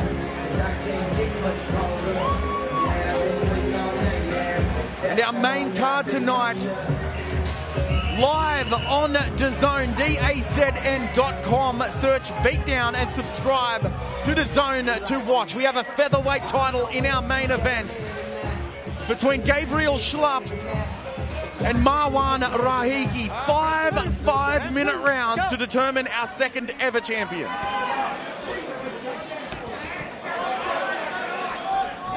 Levy and Dixon heading into the second round now. Very interesting. We're seeing Dixon change up the way that he's throwing that rear hand now. He hit him over the top. Now he's going underneath with an uppercut. But Levy poking holes in the guard of Dixon. Not what I would have expected from the amateurs. Usually you see a little bit of success and guys cling to it. Levy had a bit of success in the grappling, but now he's choosing to strike. Yeah, and I just can't help but think if you're Jesse Dixon, how much better it would feel to finally get hit in a fight and not immediately get put to sleep on the first time a punch connects with your chin. It's actually a really good point. Jaden Binney, ladies and gentlemen, doing all his homework. I mean, fighting guys like Quinn Kelly and Mario Loga, murderer's row. Like you said, the guys are just throwing bombs. You haven't even had a chance to try out your chin because those guys could sleep anyway. Yeah, but Ryan is doing a great job at constantly trying to force this fight into a grapple. I think he's realized pretty quickly that Jesse's comfortable at range, and that's where Jesse wants the fight to be. And Ryan's just forcing him up against this fresh new cheese grater, absolutely punishing him. Oh, what an interesting position for the spine of Levy to stay. Chiropractor's licking his lips saying that. Levy choosing to change his stances, and I'm not against it. He can kick that power side of Dixon so he gets a little bit more apprehensive of throwing that power. But not if he gets backed up. Oh, and backed up he does get. Dixon now choosing to be the instigator of the violence. Levy says no thanks. Return to sender takes him down. Hammer fist Levy. It's like he's starving for violence. Yeah, great work by Ryan Levy there. I was just going to say, it looks like Jesse was starting to take over a little bit. As you mentioned before, Jay, he's so tricky with his rear hand. You can't tell if it's an overhand or an uppercut. But just as I was thinking that, Ryan Levy absolutely just drops him, starts to punish him. Oh, looks for a sweep. Gets thrown back down and then immediately looks for the triangle. That is a big man guard. Those are long legs. He's done this before in the gym, and finally he's able to use it to get up into at least a position where he can get back in the fight. But Jaden, as always, the threat of giving up your back is ever present. Yeah, just like in the first round, he chose to backwards roll out of bottom closed guard to try and get up. Looks like it might work out for him this time. Only 15 seconds left in the round. Finds himself in top position. Deafening is the crowd. Levy gets that elbow across the midline, takes the top. It's his turn. He remembered every single one of those punches. Oh man, what a fun round. First round technical, second round war. More of this, please. Give me a third.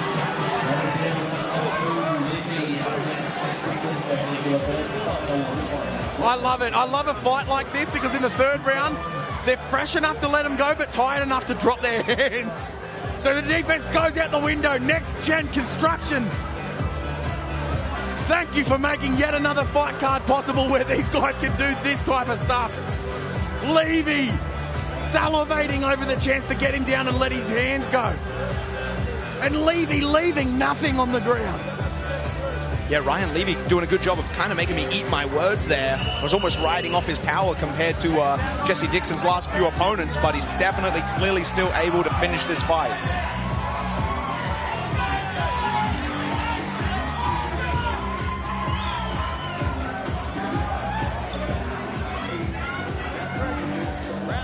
Very, very interesting fight as we go into the third round. Dixon versus Levy. Very well could be in the running for fight of the night. Levy now being a little bit more technical. Dixon just choosing to walk in and throw that classic 1-2. It's almost shades of the first round again. And right as I say that, they get after it. Third round in a close fight. You almost want to be the one that really gets after it, Jaden. When you see the pros in this position, they really know that they have to initiate, whether it's feinting, whether it's leg kicks, whether it's the jab, something. But you have to get the fight going. Yeah, absolutely right. And it looks like it's just starting to slip away from Jesse Dixon. Bit of claret on the eyelid or the brow of Jesse Dixon. Not looking too phased. Doesn't seem to be going into the eye itself. Oh, Levy now. You don't really want to be closing your eyes and looking away from that power shot because who knows when it could be something different, and something different is definitely what just happened. Again, you can see these guys that have the long legs and they have success with their guards in the gym. They tend to wrap people up in them in these MMA contexts, but the time is just ticking away. Oh, Levy. I love that. I love seeing guys just with that little bit of urgency. If you get into a good position in a close fight, let them go, mate.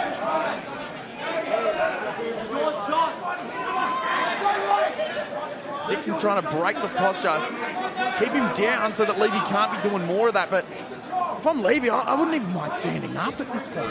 Why not? The guy's got very, very, very long legs. Use some of the leverage against him.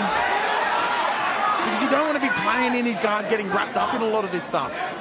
Why not stand over him and start letting him go? Yeah, absolutely. It looks like Ryan Levy might be trying to do that as he's picking Jesse Dixon up and trying to move him up against the fence so he can start to wedge him in between the fence and just sandwich him between the fence and his own guard. Yeah. Start to rain down those heavy shots. And the guard really just starts to feel like a bad idea, and that's why you can see the legs of Dixon open up, his head stuck in the gutter.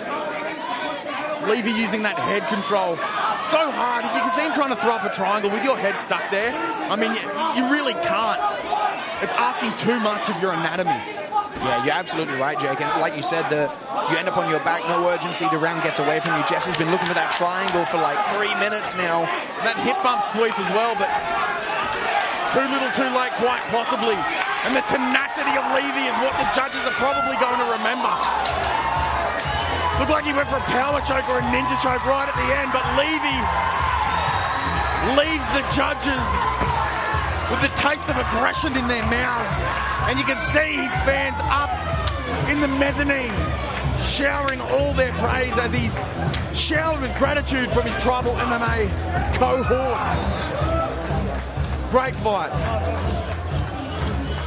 Great matchup, to your point. Both of these guys needed this fight, and it was a really good showing. Two boys coming off a loss, looking to prove themselves, and I think they've done exactly that.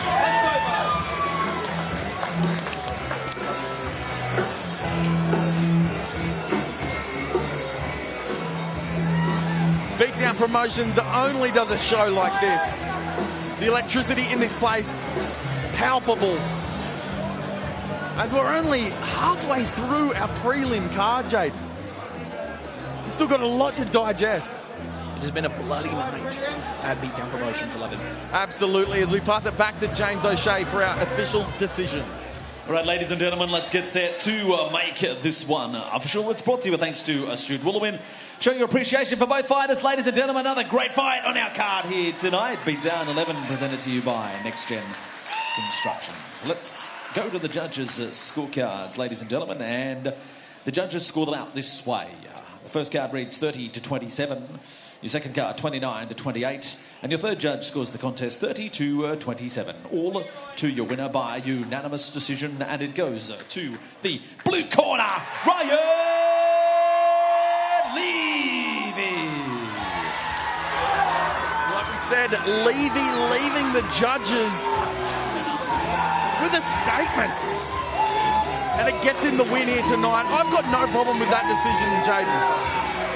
Yeah, well-earned victory by Ryan Levy, absolutely. Magnanimous in victory. You can see him there. Connor Birch in the house.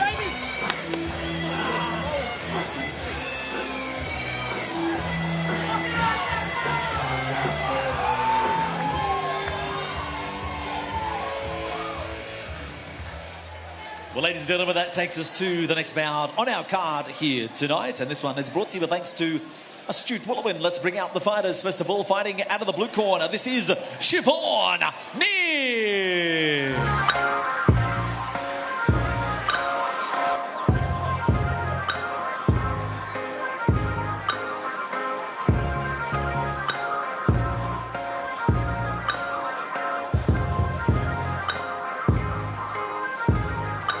First things first, rest in peace, Sucker Fair. For real. Here comes the man they call the Cambodia Mastiff, one of my favourite fight names for some time. Siobhan Nim, 3-2 as an amateur. If you've seen him before, you already know this guy's a physical specimen. Raw power, explosive movement, and when he lets his hands go, it's powerful and intentional. Quite the combo. Training out of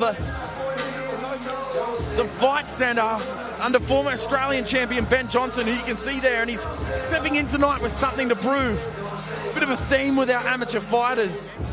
His last outing not going his way. He was stopped by strikes against the very slick Dennis out of Combat Lab, but that's only added fuel to the fire for the young fella.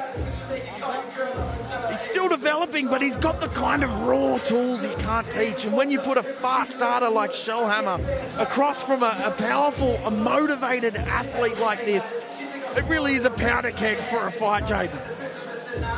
Yeah, I'm pumped for this fight. Both boys coming off a loss, and I'm sure they both really want to avenge and get that one back.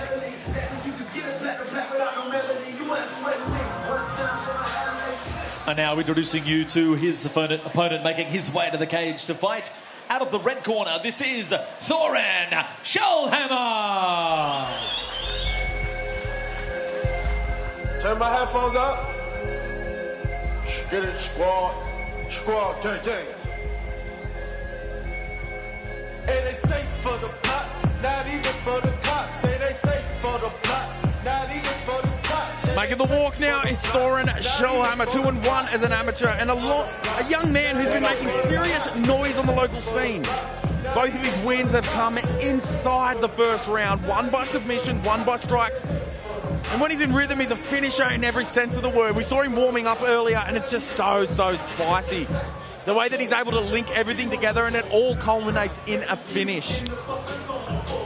That one blemish on his record, a decision loss to Declan Corcoran, who's in an amateur title fight, was in an amateur title fight in that losing bout.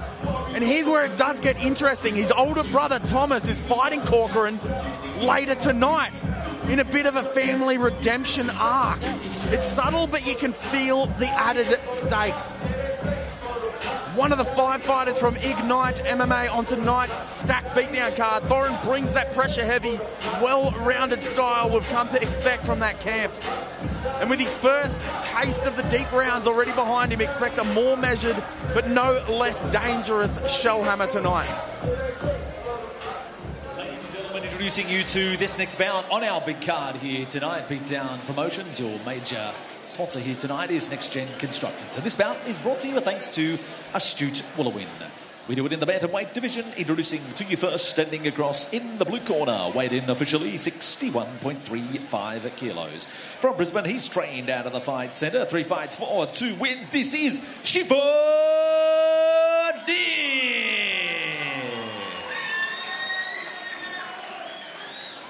His opponent standing across the cage to fight out of the red corner. Weighed in officially 61.50 kilos. From the Sunshine Coast, trained out of the Ignite MMA gym. His record, 3 fights, 2 wins and the 1 loss. This is Thorin Shellhammer.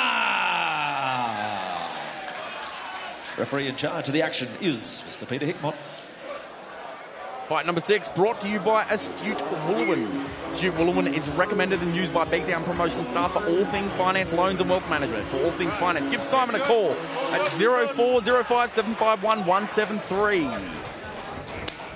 Fight number 6, Siobhan Nim in the blue, Thorin Shellhammer in the red. And you can just see how measured Shellhammer is immediately. He takes a very upright stance, and Siobhan tried to immediately throw some absolute bombs at him and punish that. I mean, when you have that upright stance, it does look like the chin is right there. But it does afford you to be light on your feet and explosive throwing from the feet at the same time. And we've seen that from Shellhammer already.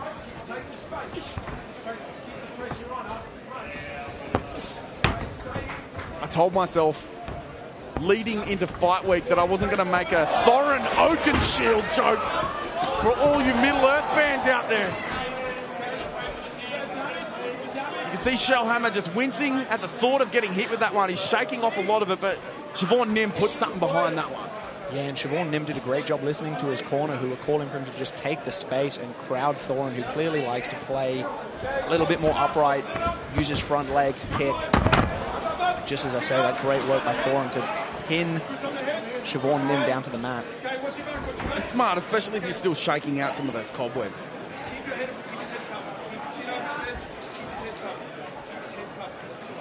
Just eating up the legs of Nimitz Shellhammer. You can see him, hands and legs, forcing the issue, trying to press into mount. Siobhan Nim trying to have none of it. Oh, nice! Pushes Shellhammer to the other side and is able to sneak out. Yeah, great job by Siobhan Nim there to jump back up.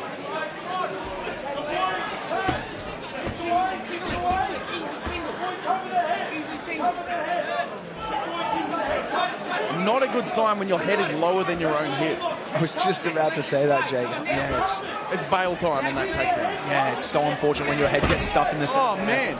But Thorin makes us eat our words. 100%. It's his head on the outside and finishes the double. It's like, what if I just turn the corner? I was like, good man. Good man. Always happy to be surprised in the commentary booth. Yeah, finds himself there again, but manages to keep Siobhan on the canvas. And it depends how these grappling exchanges go on the cage and who's getting more gassed. Yeah, you're absolutely right. And both boys know what they're doing. It's easy when you're watching to just think, oh, whoever's on top is winning, but that's not always the case. Sometimes the aggressor can often be inefficient in how they're moving and end up more tired.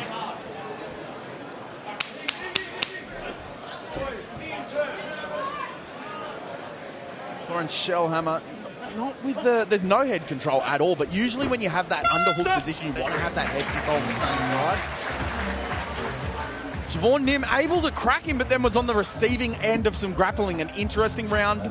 Wonder how it will be decided if it even comes to that, Jaden.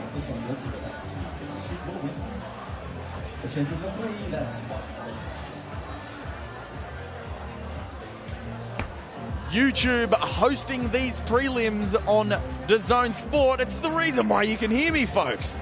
Main card will be on DAZN.com. That's DAZN.com.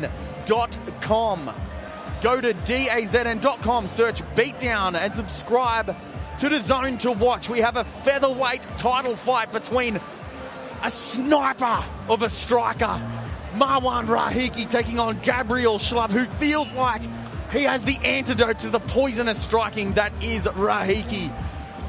Go to DAZN.com and we'll see you there for our main event. But there's a lot of action to be had in the meantime. Are we good? Good? Good. Round number 2, Shellhammer and Nim. Shellhammer, oh, over the top. I really like him just pecking away at him like this. He's probing, just sending some stuff out. Is Shellhammer. Sometimes you really don't need to put anything behind it until you feel ready. Yeah, absolutely. And it doesn't take much for one of those head kicks like Thorin just landed before. You don't have to have much behind it to put someone to sleep.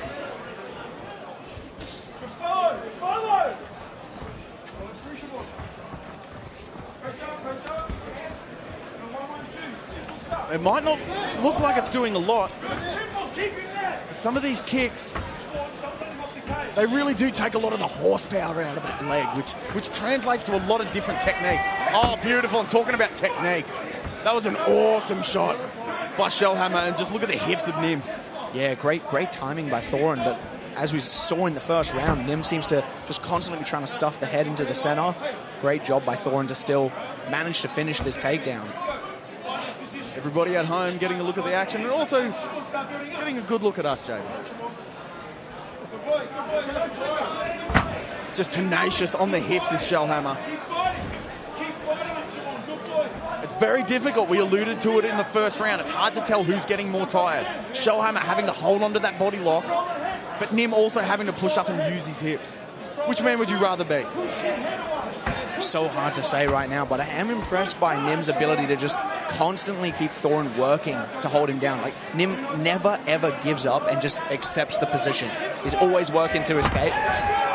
Just like now, he immediately scrambles back up to an elbow, then to his hand, and he starts threatening to get up. So Thorin never gets that rest that he's after.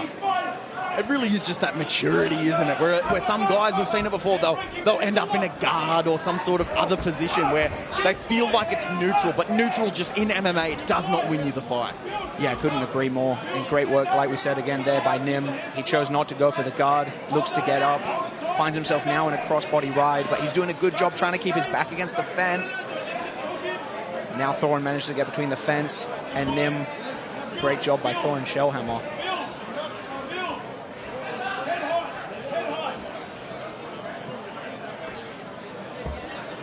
Shellhammer just looking to set up a home here almost. He does have both the arms under the arm, so double underhooks from the back. Not the greatest position. Yeah. Oh, Nim, so explosive. Yeah, wow. Great job by Siobhan Nim. I was just about to say that double underhooks position helps you control the back, but Nim seems to not care about that. Nim desperate to get something on the board against Shellhammer, and he does that in the closing stanza. Definitely an interesting round. Shellhammer, he's winning me over with some of this grappling though, Jaden. He's having some success in those parts. As I'm patiently waiting for our next-gen construction replay, it'll be interesting to see what the boys in the truck pick apart, throw up in a replay from us. But a lot of Siobhan Nim on the receiving end, having to try and stand up. Having to try and keep a Shellhammer off him, and you really can't credit a guy. You can't score around for him when he's defensing, because defensing, I just made a word up, but defense is its own reward. You can't say you did that really well. Here's the round. Yeah, absolutely. Great work by both boys. Great offense by Thorin and great defense by Siobhan Nim, as you said. You know it's a good fight. I feel like these rounds are like 1 minute. They just go by so fast. Good point. These guys can pack a lot of action into these 3-minute rounds, and we've got one of them left to decide the winner in this one, if it even goes that long. I like this from Shellhammer. What he's done previously that doesn't work for him, he does a lot of this stuff in range. He's doing it in danger range. And that can lead to takedowns, it can lead to counters. When he's really on the outside doing this stuff, and we see it there! He's in danger range doing some of these kickboxing things, but once you get so close that a guy can hit you with hands, it's a different range, Jaden. Yeah, just like you said, Jake. And Siobhan Nim, I've heard that the entire fight, his corner's been calling for him to follow Thorin's shots back and just crowd him and not let him play the game he wants to play. He did a great job of doing that right now. I mean, if there's any more evidence to listen to your corner, a lot of guys don't. I mean, that's the reason it usually leads to you cracking a guy. Siobhan Nim, from where I'm sitting, he's turning this fight around. Oh, an armbar attempt from Shellhammer. These guys grappling is just fantastic. Siobhan Nim trying to stay super, super heavy because what he wants to do is extend those legs, doesn't he, Jaden? Extend those legs and extend the arm. And Siobhan Nim able to pull himself out and pressure back in. Triangle time, possibly. Yeah, great work by Thorin to just keep the threat going. Like we talked about before, you don't usually want to find yourself in the bottom closed guard position, so if you do get a submission off, you want to keep chaining other attacks. Great work by Thorin to attack the armbar. Speak of the devil. Oh man, back to the triangle again. I keep trying to have a sip of water, but Thorin Shellhammer's grappling won't let me. Yeah, he's just chaining the attack so well. Siobhan Nim's corner just absolutely losing their minds. Watch that head. At the very least, you've got to think that it's quite close. If not, he's 2 rounds down. Similar story to what we saw earlier on the card, but this time, Siobhan Nim, I think he's picking up on it. He's trying to let him go. You've cracked him on the feet more than once. Do you let him up at this point, Jaden? Yeah, absolutely. If I'm in Siobhan Nim's corner, I would be saying the same thing. Don't dive into the closed guard. Just stand up and smack the dude.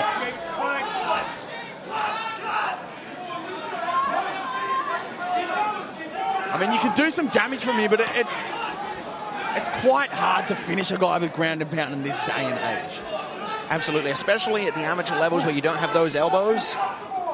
Very difficult to get a finish. That's a really good point, and you don't have the time to work either. Like, even right now, this round's escaped us. We're looking at 15 seconds left on the clock. Siobhan Nim, possibly 2 rounds down. Is this going to be enough? Shellhammer not defending. The corner telling him not to stop, and he doesn't until he's forced to. Man, Siobhan Nim had that in the barrel the whole time. I would have liked to see him unleash some of that a little bit earlier on, but desperation does things to a fighter. Yeah, I think props to Siobhan Nim. I think he had a lot of respect for Thorin, and he knew Thorin's dangerous, and he just didn't want to go crazy.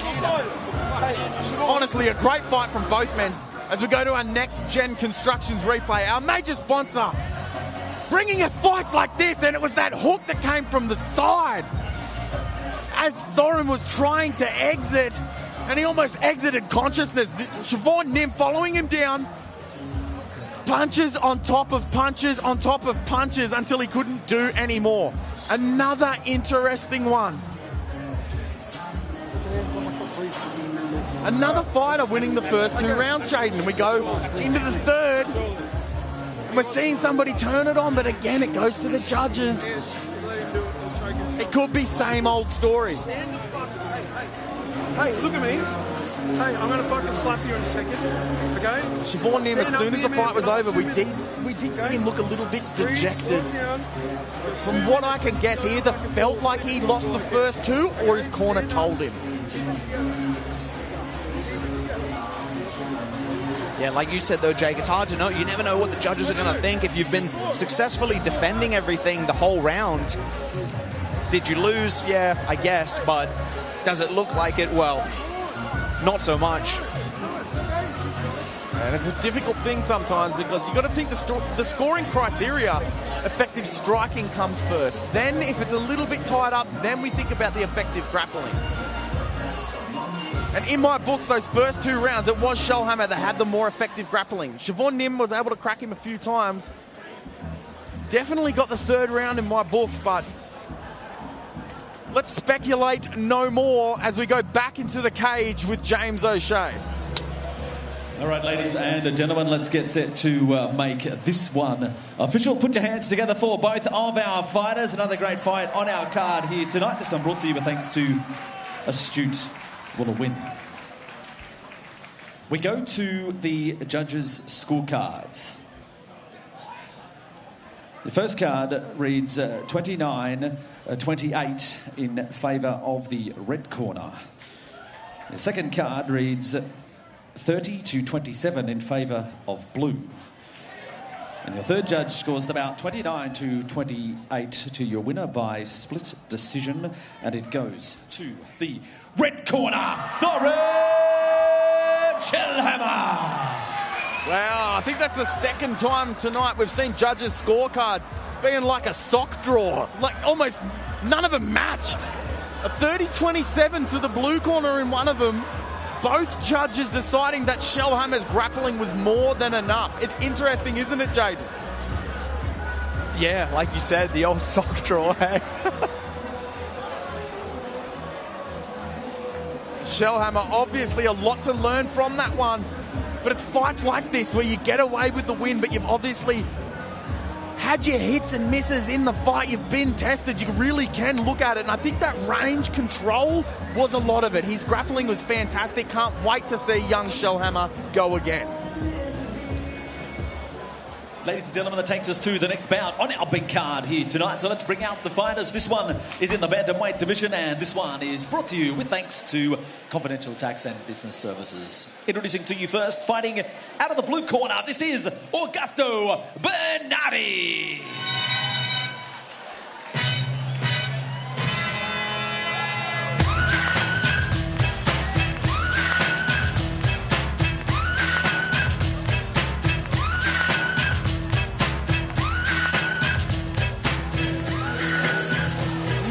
Augusto Bernardi, a man not just fighting but leading, a coach at Fight Cross in Brisbane.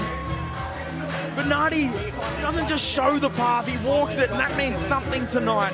With students watching, teammates behind him, and all eyes on how he handles this young phenom across the cage. It's been a minute since we've seen him. His last fight was back in 2022, and I was on the microphone for that one. He put on a grappling clinic, control, pressure, dominance, got the fight to the mat where he had the advantage, did it early and often and kept it there. And he never let the other guy breathe. I thought he could have opened up a little bit more, honestly, in that fight because he was doing so well, maybe taking more chances.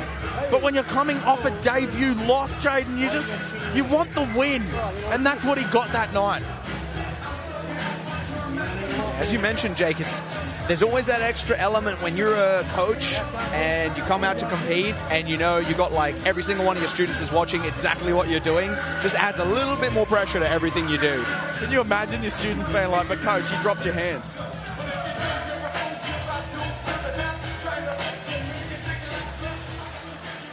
And now introducing you to his opponent fighting out of the red corner. This is Kobe Woodley. 6 million ways to die. Took a lot to get this rolling, nigga. 6 million ways to get rich. Everybody keep telling me make a club record.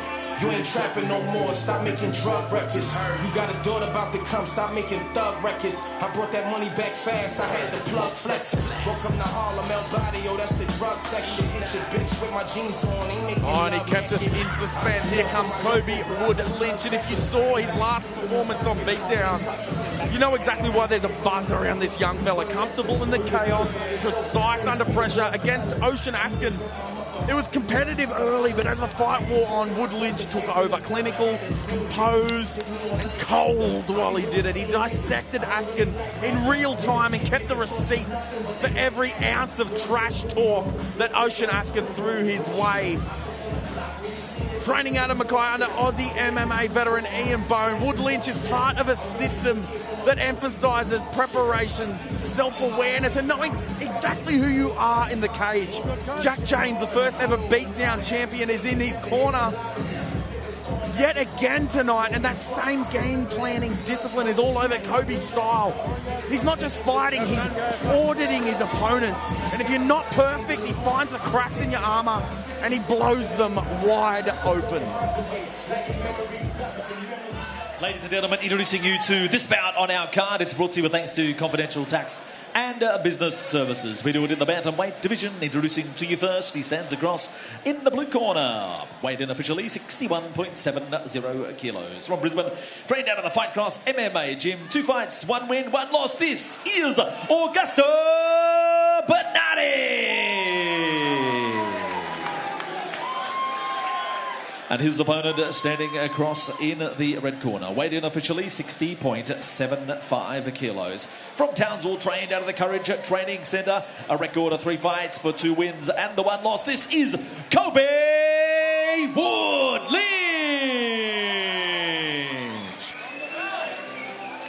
Referee in charge of the action is Phil Cassidy. Fight number 7, Augusto Bernardi, Kobe Wood-Lynch. You can see the Porterhouse crew in the corner of Augusto Bernardi. It looks like he wanted to be representing them. So a small correction, Southpaw versus Orthodox fighters.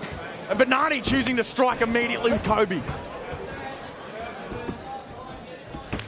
As mentioned, this fight brought to you by the team at CTBS.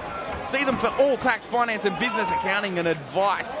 Head to ctbs.net.au for more information on how CTBS can help your business. And it might be Kobe Wood-Lynch who needs a little bit of help out of this position, Jaden. Yeah, great job by Bernardi. He's got his knee deep up on the cage there, and it just stifles the opponent's ability to move the hips. As I say that, Kobe does a great job reversing Bernardi. And that head control, you can see how his forehead is just burying into the jaw. Bernardi doing well to relieve some of that pressure. And man, since I saw Bernardi last, he's definitely matured. In the striking department, bam! I think that was to the forearm, and god damn, that hurts. Speaking of hurt, Wood-Lynch, always dangerous. Super interesting to see Bernardi fighting from the left position, and more importantly, seeing how Kobe Wood-Lynch does against the southpaw.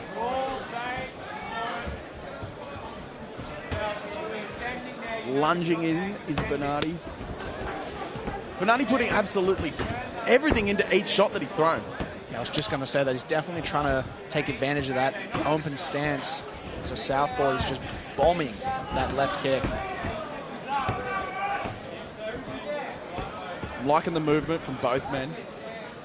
Wood-Lynch trying to do his classic back him up, trying to put Bernardi on the back foot, but it's the lateral movement and the power of Bernardi that really isn't letting him. And for a young guy, Kobe is always just a very disciplined striker. He never really lets like an early flurry, some early craziness. Yeah, just like that, affect him too much. He stays disciplined and he throws a 1-2 down the center. The boys just tagged each other and then just high-fived in the middle. Awesome. Look at the redness around the arm and the torso of Kobe Wood-Lynch, and that's that kick. Whether it hits the arm or it hits the body, it doesn't really matter because it's going to be punishing. It's power versus power, and the liver is on the same side as that power. Bernardi hits him, cruises in, throws Wood-Lynch, and now he's almost attacking that arm. Wood-Lynch in a little bit of trouble. Yeah, that was awesome. That was a clean throw by Bernardi. He goes for that Koshigurumi, electing to only control the head, but the problem with that throw is exactly what we're going to see, is Kobe was so close to taking his back. Yeah, very, very difficult. It looked like Bernardi was holding onto that tricep for dear life so he couldn't pop out the back, but I think you were right on the money. He was only moments away from popping out and coming out the back door. Brilliant, brilliant, brilliant first round between these two, and I'm honestly surprised at Bernardi being able to do this, being able to put the young fella on the back foot who's known for his striking. Especially, I just said, I was on the mic for his fight that he had in 2022, and he dominated in the grappling, but what an evolution. Kobe Wood-Lynch going to work. And a huge takedown, which might have stole the round for Bernardi. Next Gen Constructions making our replay possible, making these fight cards possible.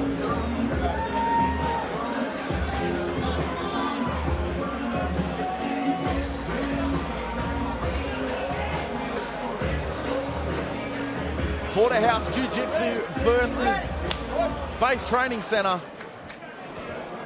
Round 2, some more of this, please.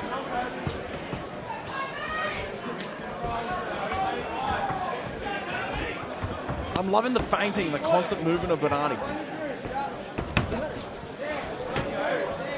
I'll never forget something pro boxer Benny Mahoney told me. He said, you got feet, you got hands, you got head, move tool. That's exactly what we're seeing from Bernardi.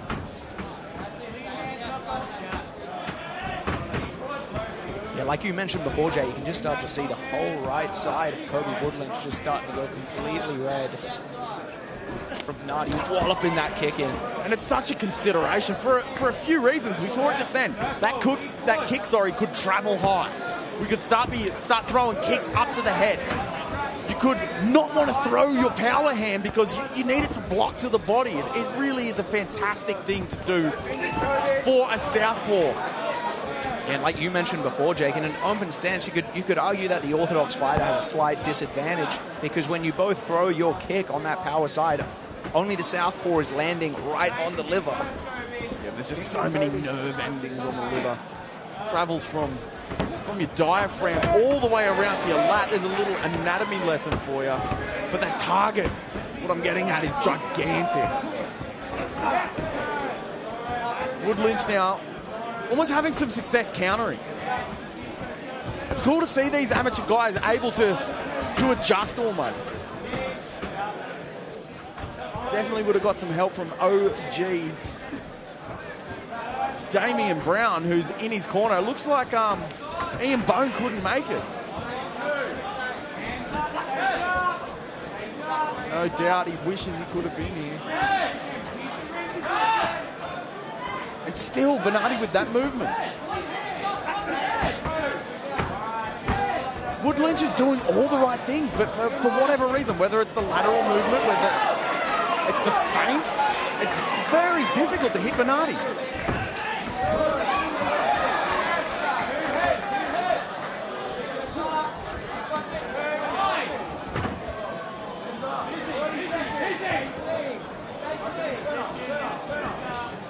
Kobe Woodlynch doing the right thing, beating the foot of the southpaw fighter to line up his power, and he does that. Lines up the shin with the head of Bernardi. We're seeing a much more aggressive Kobe Woodlynch in this round.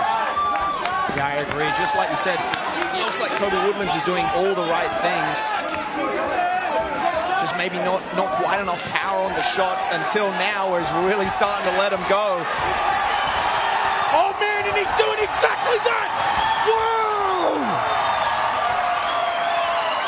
Man, oh man, you called it! That movement, that defense of Bernardi was working so well until it wasn't. Kobe Woodlynch backed him up and mugged him like it was an alleyway.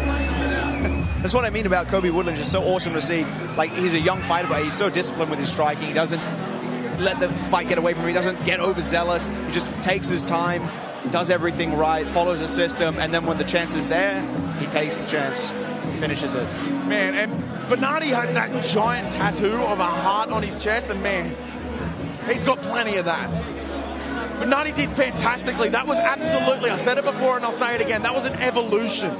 That was great. Kobe Woodlynch is no joke, especially for a guy having a layoff, next gen construction replay. Kobe Woodlynch going to work, and exactly what you said, Jaden, he's just starting to let him go. You can see it was bothering Bernardi.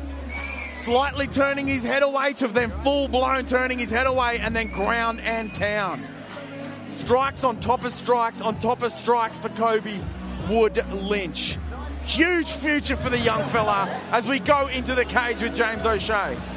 All right, ladies and gentlemen, let's get set to make this one official. Show your appreciation for both fighters. Fantastic contest again here. This one brought to you with thanks to Confidential Tax and Business Services. But ladies and gentlemen, 2 minutes 56 of round number 2. Your winner by TKO goes to the red corner, Kobe Wood Lynch.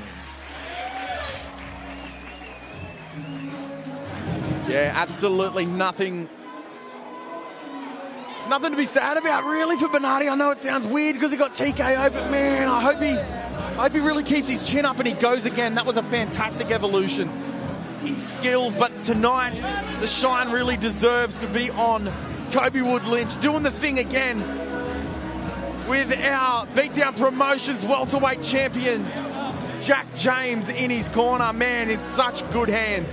Look at this crowd. Next Gen have done it again, fueling the fighters, making the cage possible. And we roll on to yet another fantastic fight. Fight number 8 with James O'Shea. Ladies and gentlemen, let's bring out the fighters for the next bout on our card here tonight. This one brought to you with thanks to Confidential Tax and Business Services. This one is in the heavyweight division. Bringing out the 2 fighters, introducing to you first, making his way to the cage to fight out of the blue corner. This is Stanley Malay.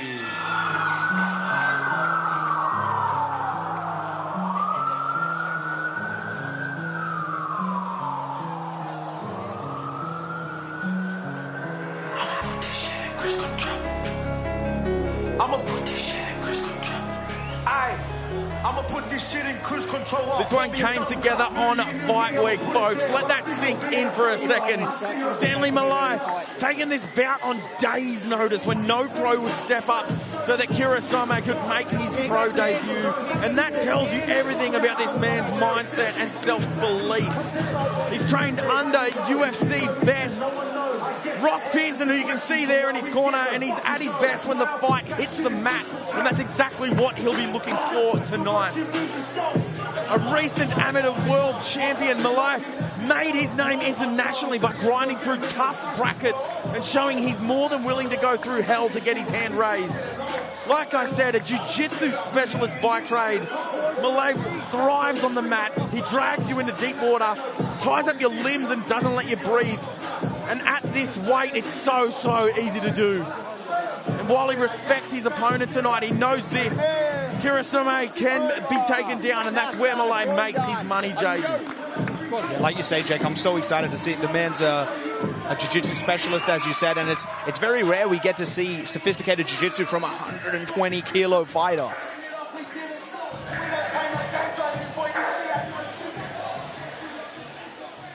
And now introducing you to his opponent fighting out of the red corner. This is Sonny Kirasame.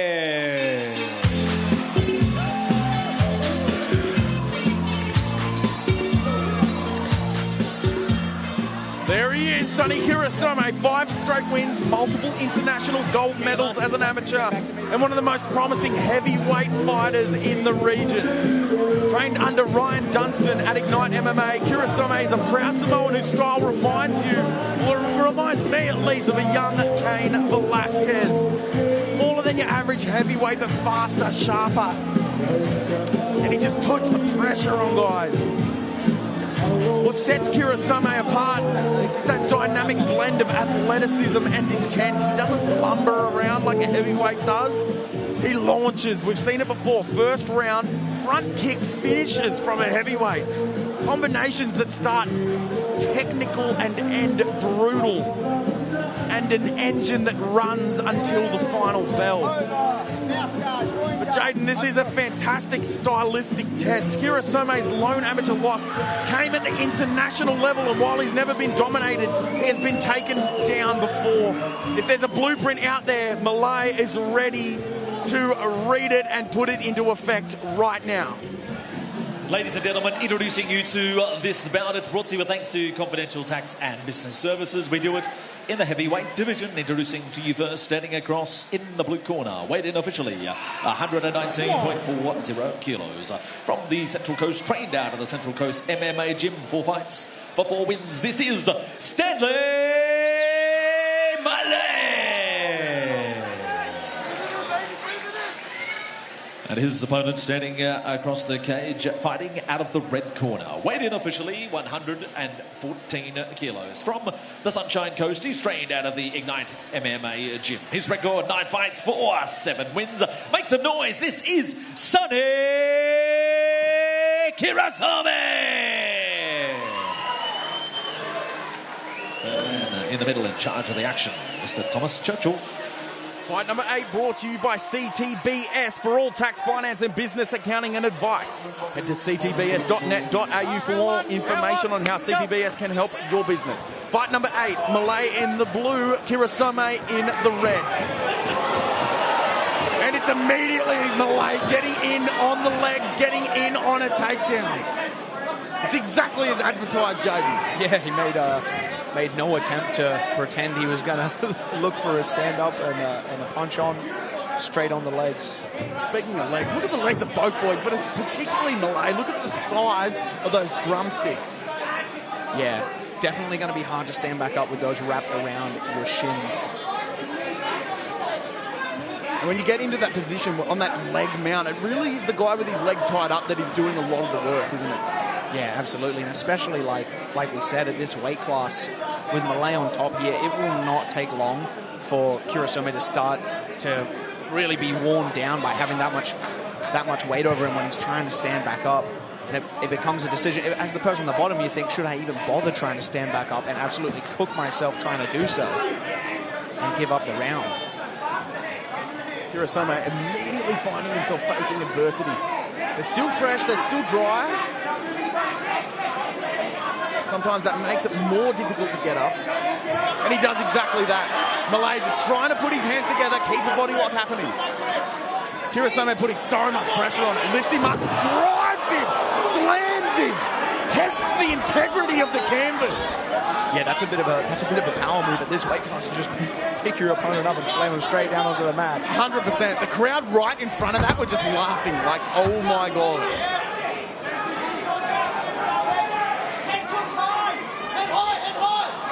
Malay's corner is just all over it, calling for head control, head high. He's doing all of the above. You can see that cuff, that inside, that Dagestani hook that we call it, just really controlling that side of Kirasame. That's why he can't really angle out. That's why he can't really turn out. Yeah, absolutely. And yeah, like we mentioned, carrying that much weight at this weight class, this round is gone for Kirasame, and he needs to make sure in the next round he does not end up in the same position if he can make it out of this round with Malay on his back. Man, Malay just got the memo. Hey, you're fighting this guy in short notice. He's dangerous and athletic. Malay's like, yeah, I got it. Immediately goes to his strength. But Kirasame is able to turn it around. Big shot! Big shot! We almost called him out. Ends up on his back. Malay just so tenacious, looking for the pass, and does it. Big hammer fist. Kirasame doing everything right, trying to turn him round. That leg of Malay being stuck under the bottom makes it... Oh, no, he turns it around. I was going to say, hard to get on top, but looks like he's at least partially got the back. Kirasame with a lot to think about after that first round. Yeah, absolutely. That was outstanding grappling by Malay there.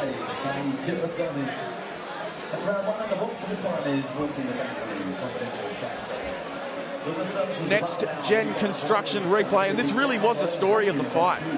Got a hold of him, kept a hold of him. Got him down, had him working. When he had the chance, he peppered him, but he didn't give him a lot to work with. He stayed dominant, he stayed in position. Kirasame was the one that found himself. He had his base compromised and ended up on the bottom again. Yeah, and like we talked about before, Jake, some guys who they decide their only interest is in striking, they disregard their grappling. The problem is you still need to understand grappling to be able to strike effectively. Otherwise, the guy on the bottom just bails. He just gets back up and he's gone.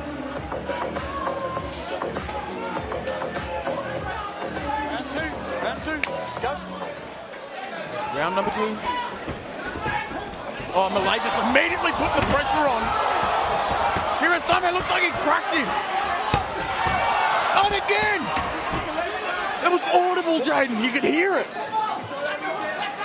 A crazy back and forth there. I'm sure Malay's happy to happy to be up against the fence again. Yeah, I was just about to say, the antithesis of that. Kurosama, you'd think he wouldn't want to be here.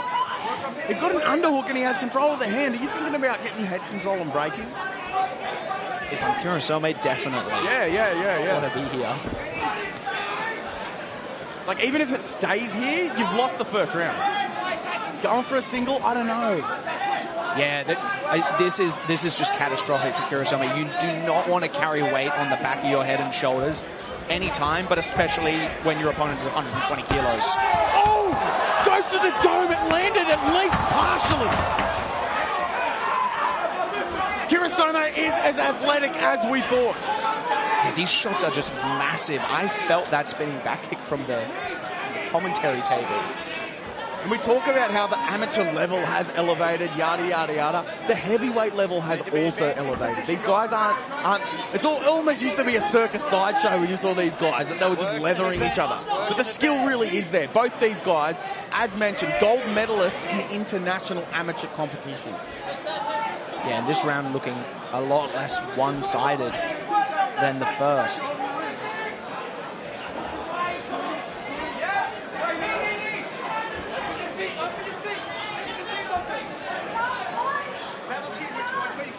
Need to be advancing, guys, or I will separate you.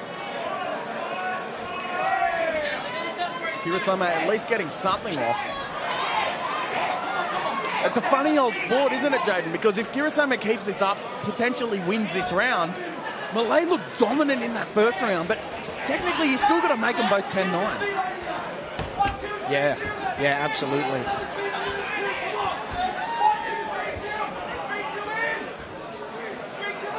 Ross Pearson calling for Malay to let him go, but it's Kurosama who seems to be the one that wants to do it first.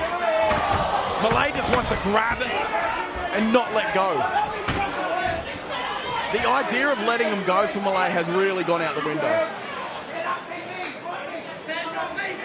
It becomes difficult because then you're shooting on naked shots and you really have to work then if you even get the takedown at all. Yeah, absolutely. And Kurosama seems very staunch now in terms of defending and not letting Malay get anywhere near his legs after the first round.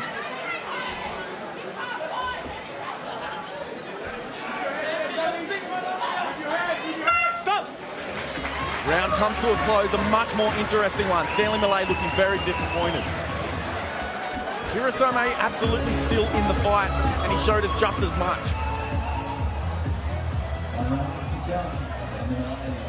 Beatdown Promotions 11, Next Gen Constructions replay. There was a big one over the top, maybe a trip from Kurosama, and boom, return to sender. Kurosama gives him something back to think about.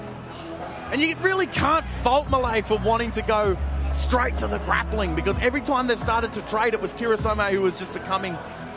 He picked up on more of the timing. Man, Kurosama trying to get a little bit fancy with it, but I really don't think he needs to, Jade. Yeah, impressive durability from Malay in that round. He wore some massive shots. I'd like to see Kurosama working behind the jab and also going to the body. Because when a guy wants to shoot on you and you're punching to the body, they're also changing the levels. It gets quite hard to get underneath a guy who's throwing to the body and changing his level.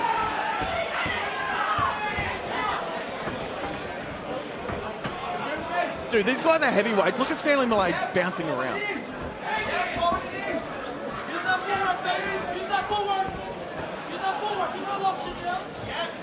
I like that. He should go to that more. Mix it up with something else.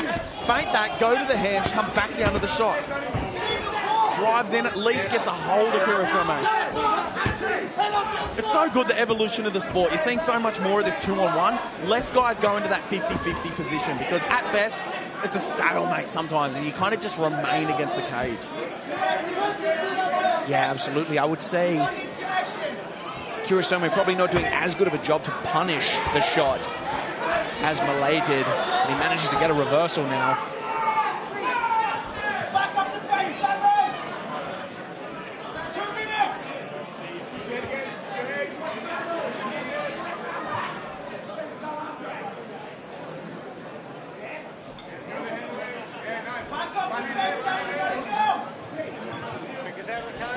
Malay's corner calling for some action. I'm surprised he's not really trying to do much with that whizzer, especially if he knows he's the more dominant grappler.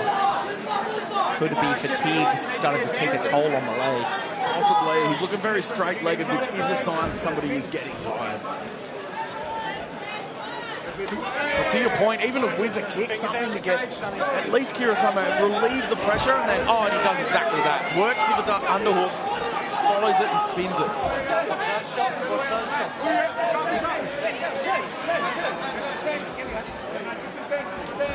Kirasama, another position where I feel like he really could break and strike.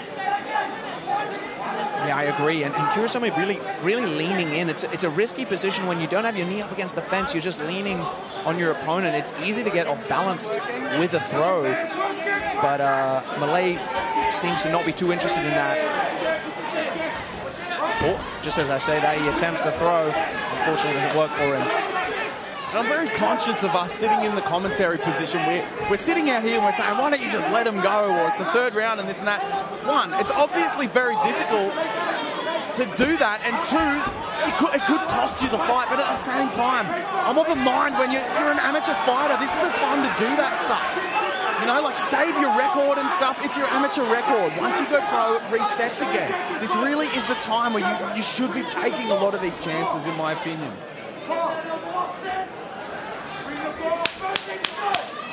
We hear 10 seconds left in the third. Man, I'm not even going to try and pick this one apart. A very, very, very interesting fight and a difficult fight to judge. We've had a few of them on the card tonight, Jaden, and yet another one. Stanley Malay not looking too impressed with his performance, and I think Kirasame not too far off that himself. Yeah, great work by all the guys. There's so many fights where it just seems completely one-sided at one point, and then the fight just totally takes another direction. Yeah, to your point, it's a very interesting thing. There's themes almost of cards. Sometimes it's everyone just getting wiped out by strikes. Sometimes it's a grapple fest, or it's against the cage, or something else. And sometimes we just have absolute wars. This one, it just seems to be that the front runners end up giving the third away and either come out with it or give the fight away. But it's a very, very interesting thing that we can have themes almost of some of our fight nights, Jaden. Perfect theme for a night with Dim Skillies and Michael Barber on the card. That's a really good point. Well, ladies and gentlemen, let's get set to make this one official. But again, put your hands together for both fighters. Another great fight on our card here tonight. The big thank you to Confidential Tax and Business Services. We go to our judges' scorecards, ladies and gentlemen, and all three read 29-28 to your winner by unanimous decision. And it goes to the red corner, Sonny Kirasame. Yeah, another interesting one. Obviously, Stanley Malay doing enough in that first round, had the dominant grappling. But it's another one where we saw the guy that came out strong wasn't able to last up until the final bell, Jaden.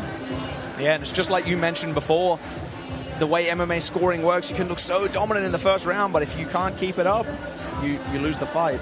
Yeah, it's exactly right. The most one-sided round was for Malay, to your point, but then those next two, he really couldn't get into a position where he could make that happen again, and it was Kirasame that got the nod.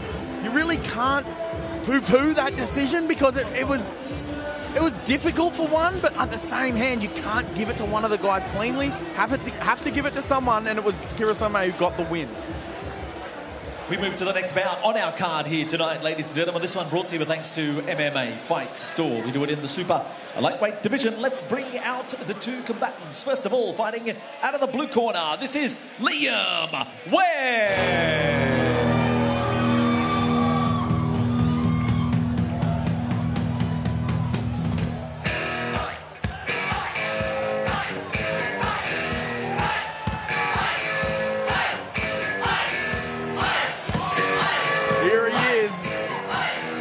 Welcoming him to the cage is a huge fan base in the crowd. Either that or they're just very loud, representing Crown Kickboxing and finding a home at super lightweight after a win at welterweight. West has shown flashes of real firepower in his past bouts. He'll strike, he'll clinch, and he'll keep throwing knees until something lands. looks like he's double parked. He's all pressure, mixing long-range strikes with close-range knees and clinch work. And as mentioned, he dropped down from welterweight in his last outing. Pushed a brutal pace. He might have got clipped and worn down by a southpaw who found that open power side real estate. Tonight, though, he's looking to turn that chaos into control and spoil the debut of Shane Steele in the process. It's redemption time, a chance to right that wrong and show that when fire meets fire, he's not the one who breaks. And now introducing you to his opponent fighting out of the red corner. This is Shane Steele.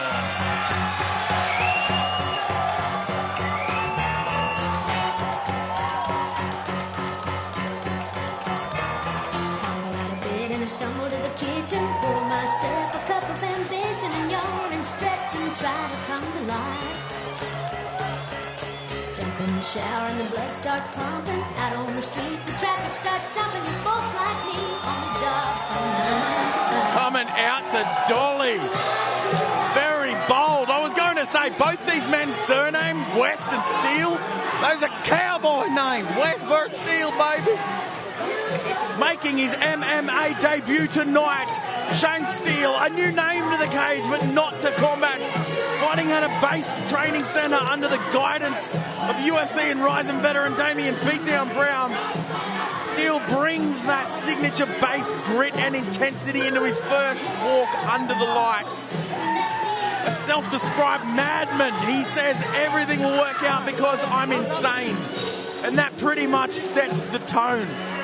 You're not going to get conservative or cautious out of Shane Steele. If I had to guess, going off the leave no stone unturned style of base, you're going to get pressure, chaos, and the kind of debut that lets everyone know you're cut out for this sport.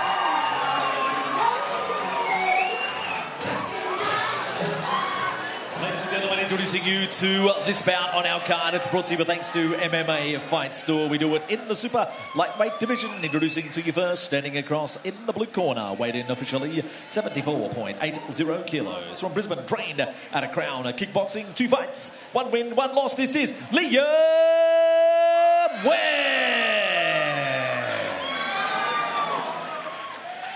His opponent standing across the cage, fighting out of the red corner. Weighed in officially 74.80 kilos. From Brisbane, the River City, trained out of the base training centre tonight. Makes his debut, makes some noise. This is Shane Steele.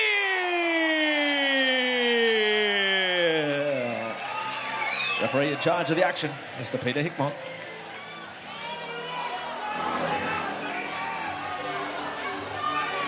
Fight number 9 on the card, brought to you by MMA Fight Store. Now with their convenient Brisbane store open and running, getting quality equipment that's never been easier. Head to mmafightstore.com.au to upgrade your MMA gear today. Steele in the red, blue is West. Or white shorts for West, black shorts for Steele. Steele just has none of that debut hesitancy, hey? No, not at all, not at all. If you come out to Dolly Parton, man, you got to bring it. Level changes from Steele, I really like that. West obviously has 2 bouts under his name, a little bit more composed. Sometimes it makes it more difficult, just that urgency of someone who legitimately said that he was insane and everything's going to work out. A guy like Steele who thinks like that, he fights like that. Sometimes it's kind of hard to fight a guy like that because you don't have the nerve, but you also don't have the adrenaline. And sometimes a debut fighter with all that adrenaline, he can overwhelm you. Yeah, absolutely. And when you go up against a guy who's more than happy to take a massive risk to try punish you, I mean, very difficult to deal with if you're not also prepared to take those same risks. It's a really good point. But with that adrenaline could also come a huge dump. We've seen just zap fighters before. Liam West staying very, very composed. Shane Steele muscling him to the ground like a big brother. Yeah, beautiful little Sassai trip by Shane Steele there. For a debut fighter, he's looking pretty clean. Undoubtedly at base, he's been put through the ringer. You to the crucifix, which is honestly a fantastic option. Your traditional side control, not the best place to be in an MMA context. Yeah, absolutely. Side control sucks. Your hands are busy holding the person down, so they're not able to punch them. And not connected to any form of controlling their hips.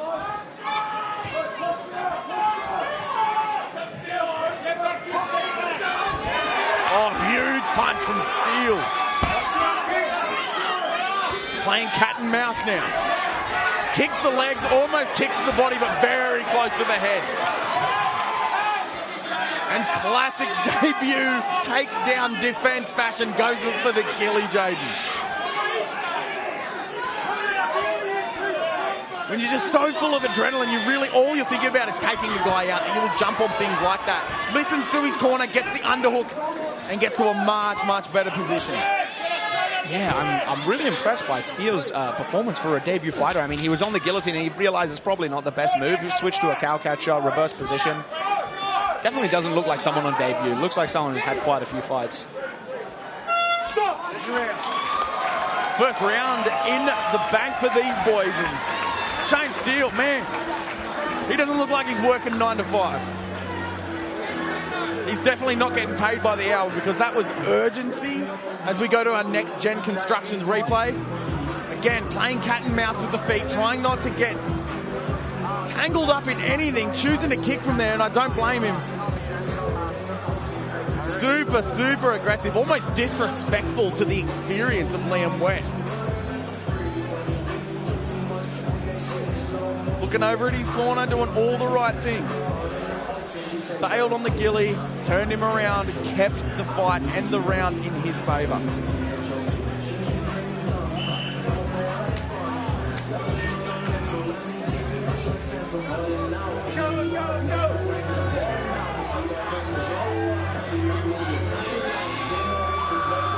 Round 2, let's see if Steele can keep up with the pace.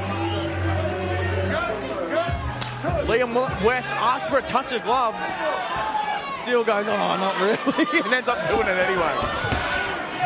He just wants to get back into it. The technique of West seems to be a little bit more polished. He's not giving too much away. Steele, when he's throwing, it seems to be arm punches, and they're putting him out of position.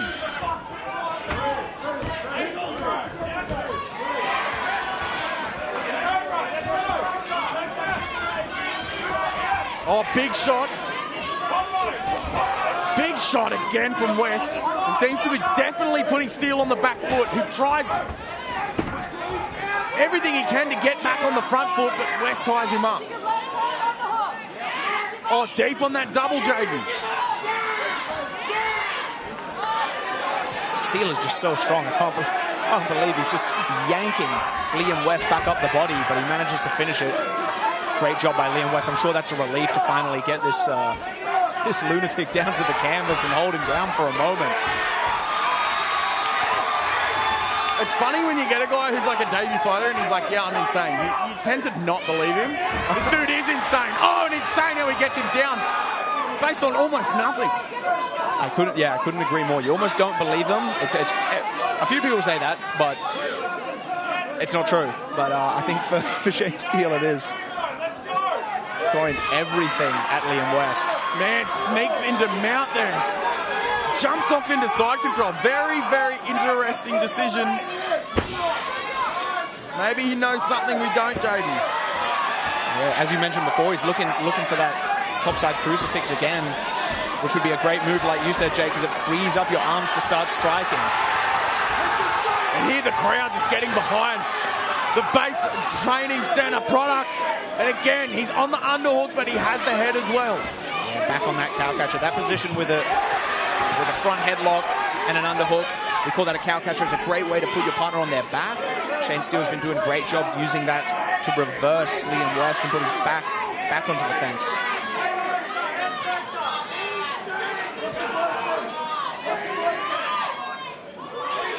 Absolutely wild when you think about Liam West has had 2 fights and Shane Steele is just coming in there. Hart, what his name suggests, Steele and Dolly Parton.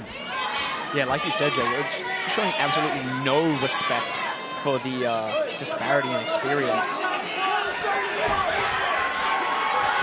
Man, it's still, he's not even slowing down.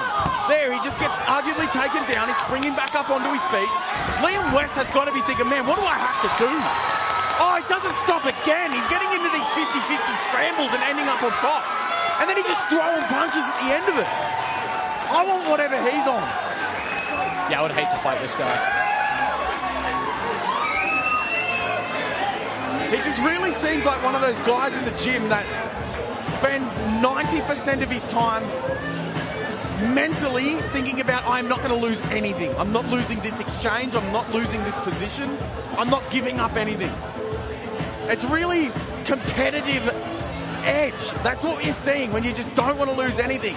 Next Gen Construction's bringing us this replay of Shane Steele absolutely bringing it. Liam West trying to get him down, but again, it's Shane Steele that's just fighting through everything to get back up onto his feet.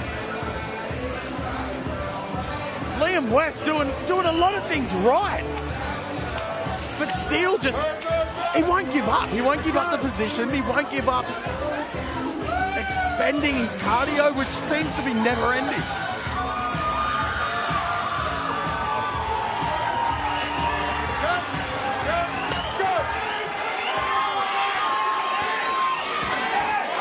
Again, we could see another 2-0 deficit. Steele looking like it's finally taken its toll on his gas tank. This is yet another fight, Jaden, where we're going to say, hey, you could be 2 in the hole, Liam West. Do you let him go? We're seeing it there, not a lot in the punches of Steele. Oh, right down the pipe.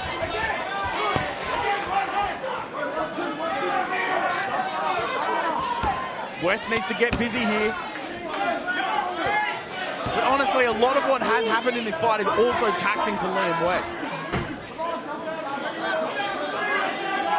Yeah, absolutely. Like you said, JK, that calf kick is really catching up to Liam West. Couldn't even hide it. Yeah.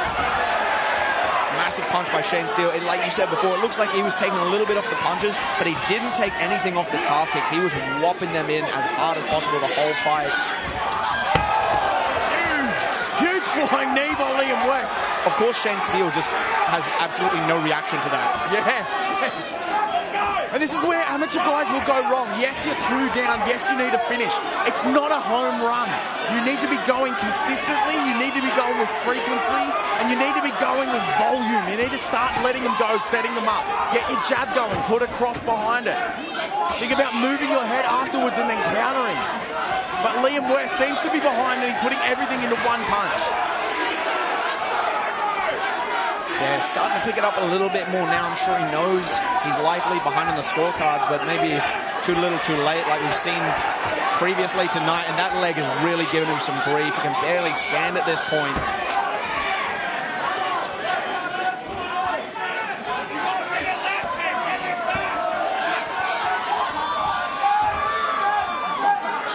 Steele there just egging him on, saying, come on. Yeah, it looks like Liam West, his rear leg, his left leg, he can barely able to bend it now. Look how slow it's moving. He does not want to get kicked on that again. Look, he can barely, he's struggling to bear weight on the leg when he punches into orthodox. And to get the finish in a round like this, when a guy is gassed, you've almost got to think, all right, I'm hitting pads at 50%. I'm just throwing 50% power, but I'm going to let him go. But, go again. But.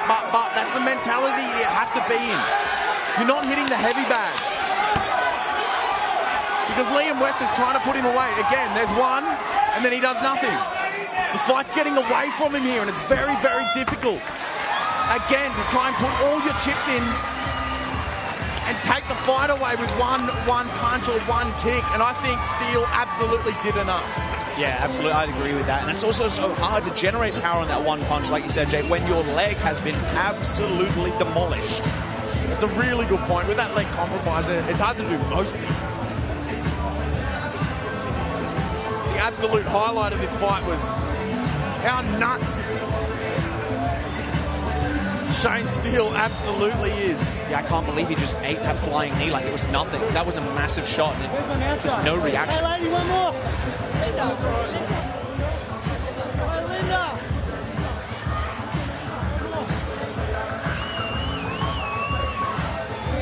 Please don't read his mouth guard, folks. A fantastic fight by Shane Steele versus Liam West as we kick it back to James O'Shea in the cage. Ladies and gentlemen, let's get set to make this one official. Show your appreciation for both fighters. Again, another fantastic fight on our card, brought to you thanks to MMA Fight Store. We go to the judges' scorecards. All three cards read 30-27 in favour of your winner by unanimous decision. And it goes to the red corner, Shane Steele.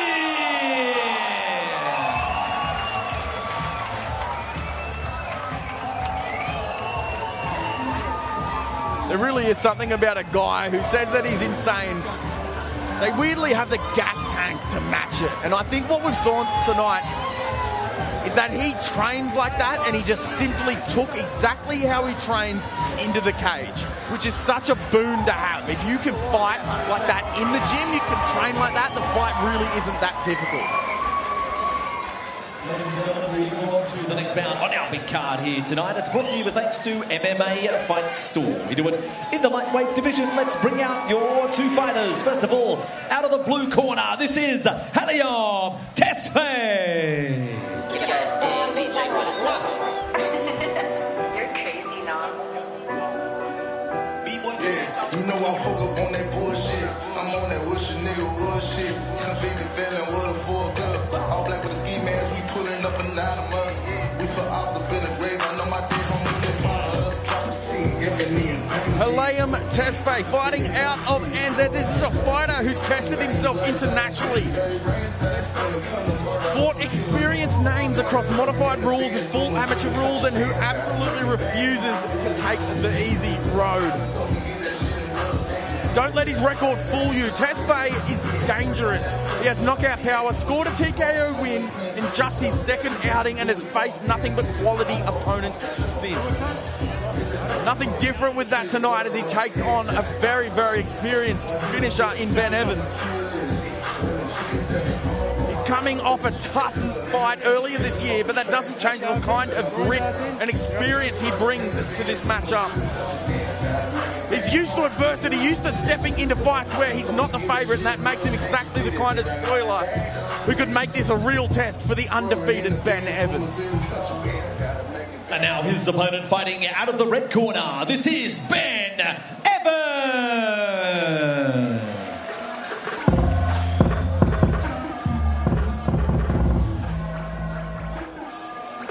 Undefeated, unrelenting, and undeniably one of the most exciting prospects in the amateur ranks. Ladies and gentlemen, it's Ben Evans representing Ignite MMA on the Sunshine Coast. 5 wins, 5 finishes, and for the first time in his last outing, he even showed us he can go into deeper waters. An amateur title fight that reached the 3rd round. But make no mistake, it ended the same way, with his opponent on the canvas succumbing to strikes. A fantastic fighter, a fantastic finisher, and 1/5 of the Ignite MMA contingency here on the card tonight. He fights with real intent. This is a guy who doesn't just look for the head, he targets the body, he mixes his levels, and he throws with seriously bad intentions. You see that traditional boxing base with the sharp MMA IQ behind it. He's not just fighting for another win, he's looking to prove that this is his level, and anyone standing across from him needs to prove otherwise. Ladies and gentlemen, introducing you to this bout on our card. We do it in the lightweight division. It's brought to you thanks to MMA Fight Store. Introducing to you first, standing across in the blue corner, weighed in officially 70.25 kilos. From Melbourne, Victoria, trained out of the Absolute MMA gym. 3 fights for 2 wins. This is Helium Tesfaye. His opponent standing across the cage, fighting out of the red corner. Weighed in officially 70.30 kilos. From the Sunshine Coast, trained out of the Ignite MMA gym. 5 fights for 5 wins. This is Ben Evans. Referee in charge of the action is Phil Cassidy.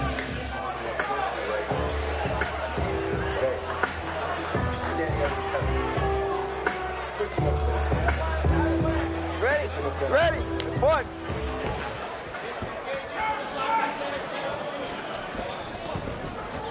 Evans in the red, Tesfaye in the blue. MMA Fight Store making this one possible with their convenient Brisbane store open to running, getting quality equipment has never been easier. Head to MMAfightstore.com.au to upgrade your MMA gear tonight. And immediately the boys are straight into it. Tesfaye putting him on the back foot. Ben Evans not used to it. Someone's mouth guard is on the canvas. This is just an absolute scrap from the get-go. Man, did not expect. I thought Ben Evans was going to be the guy pushing the action. Night full of surprises. Tesfaye.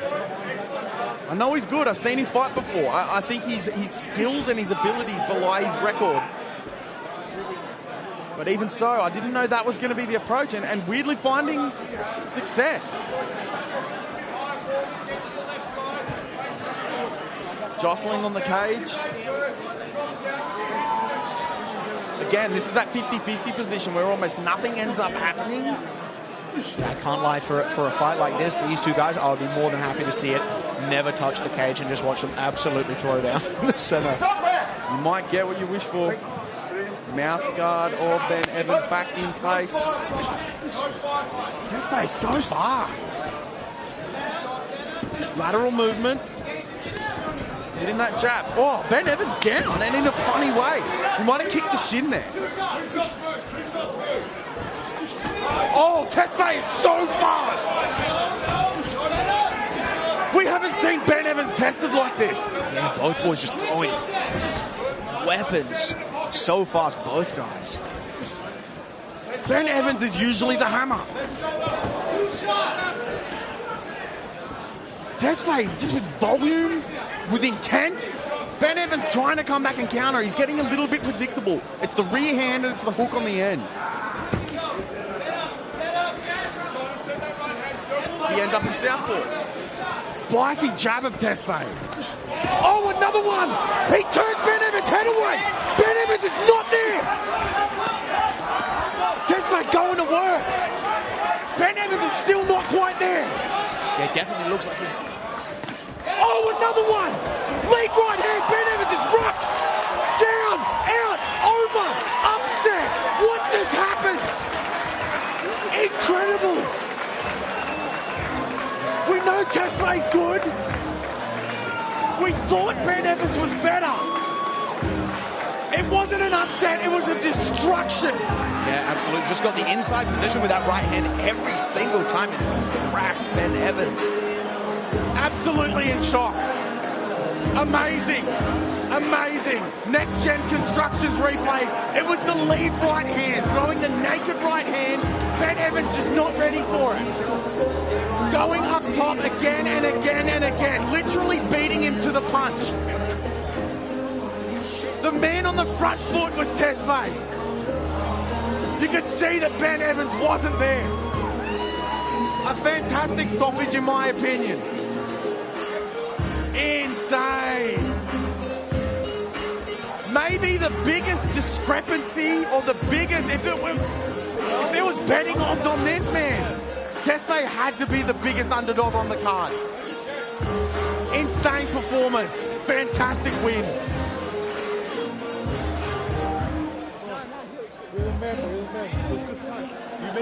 Brilliant sportsmanship from both men there. Ben Evans tasting defeat. Tesfaye really living up to his abilities and his potential.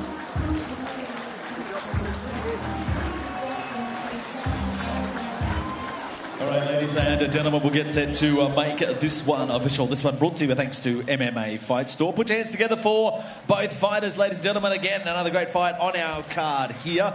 But at 2 minutes 33 of round number 1, your winner by KO, and it goes to the blue corner, Helio Tesfaye. Still in shock, an absolutely fantastic win. Helium Tesfaye on the front foot, had that spicy jab going, was so quick and was able to beat Ben Evans to the rear hand. And that is just our prelim card, folks. We are heading over to DAZN, DAZN.com,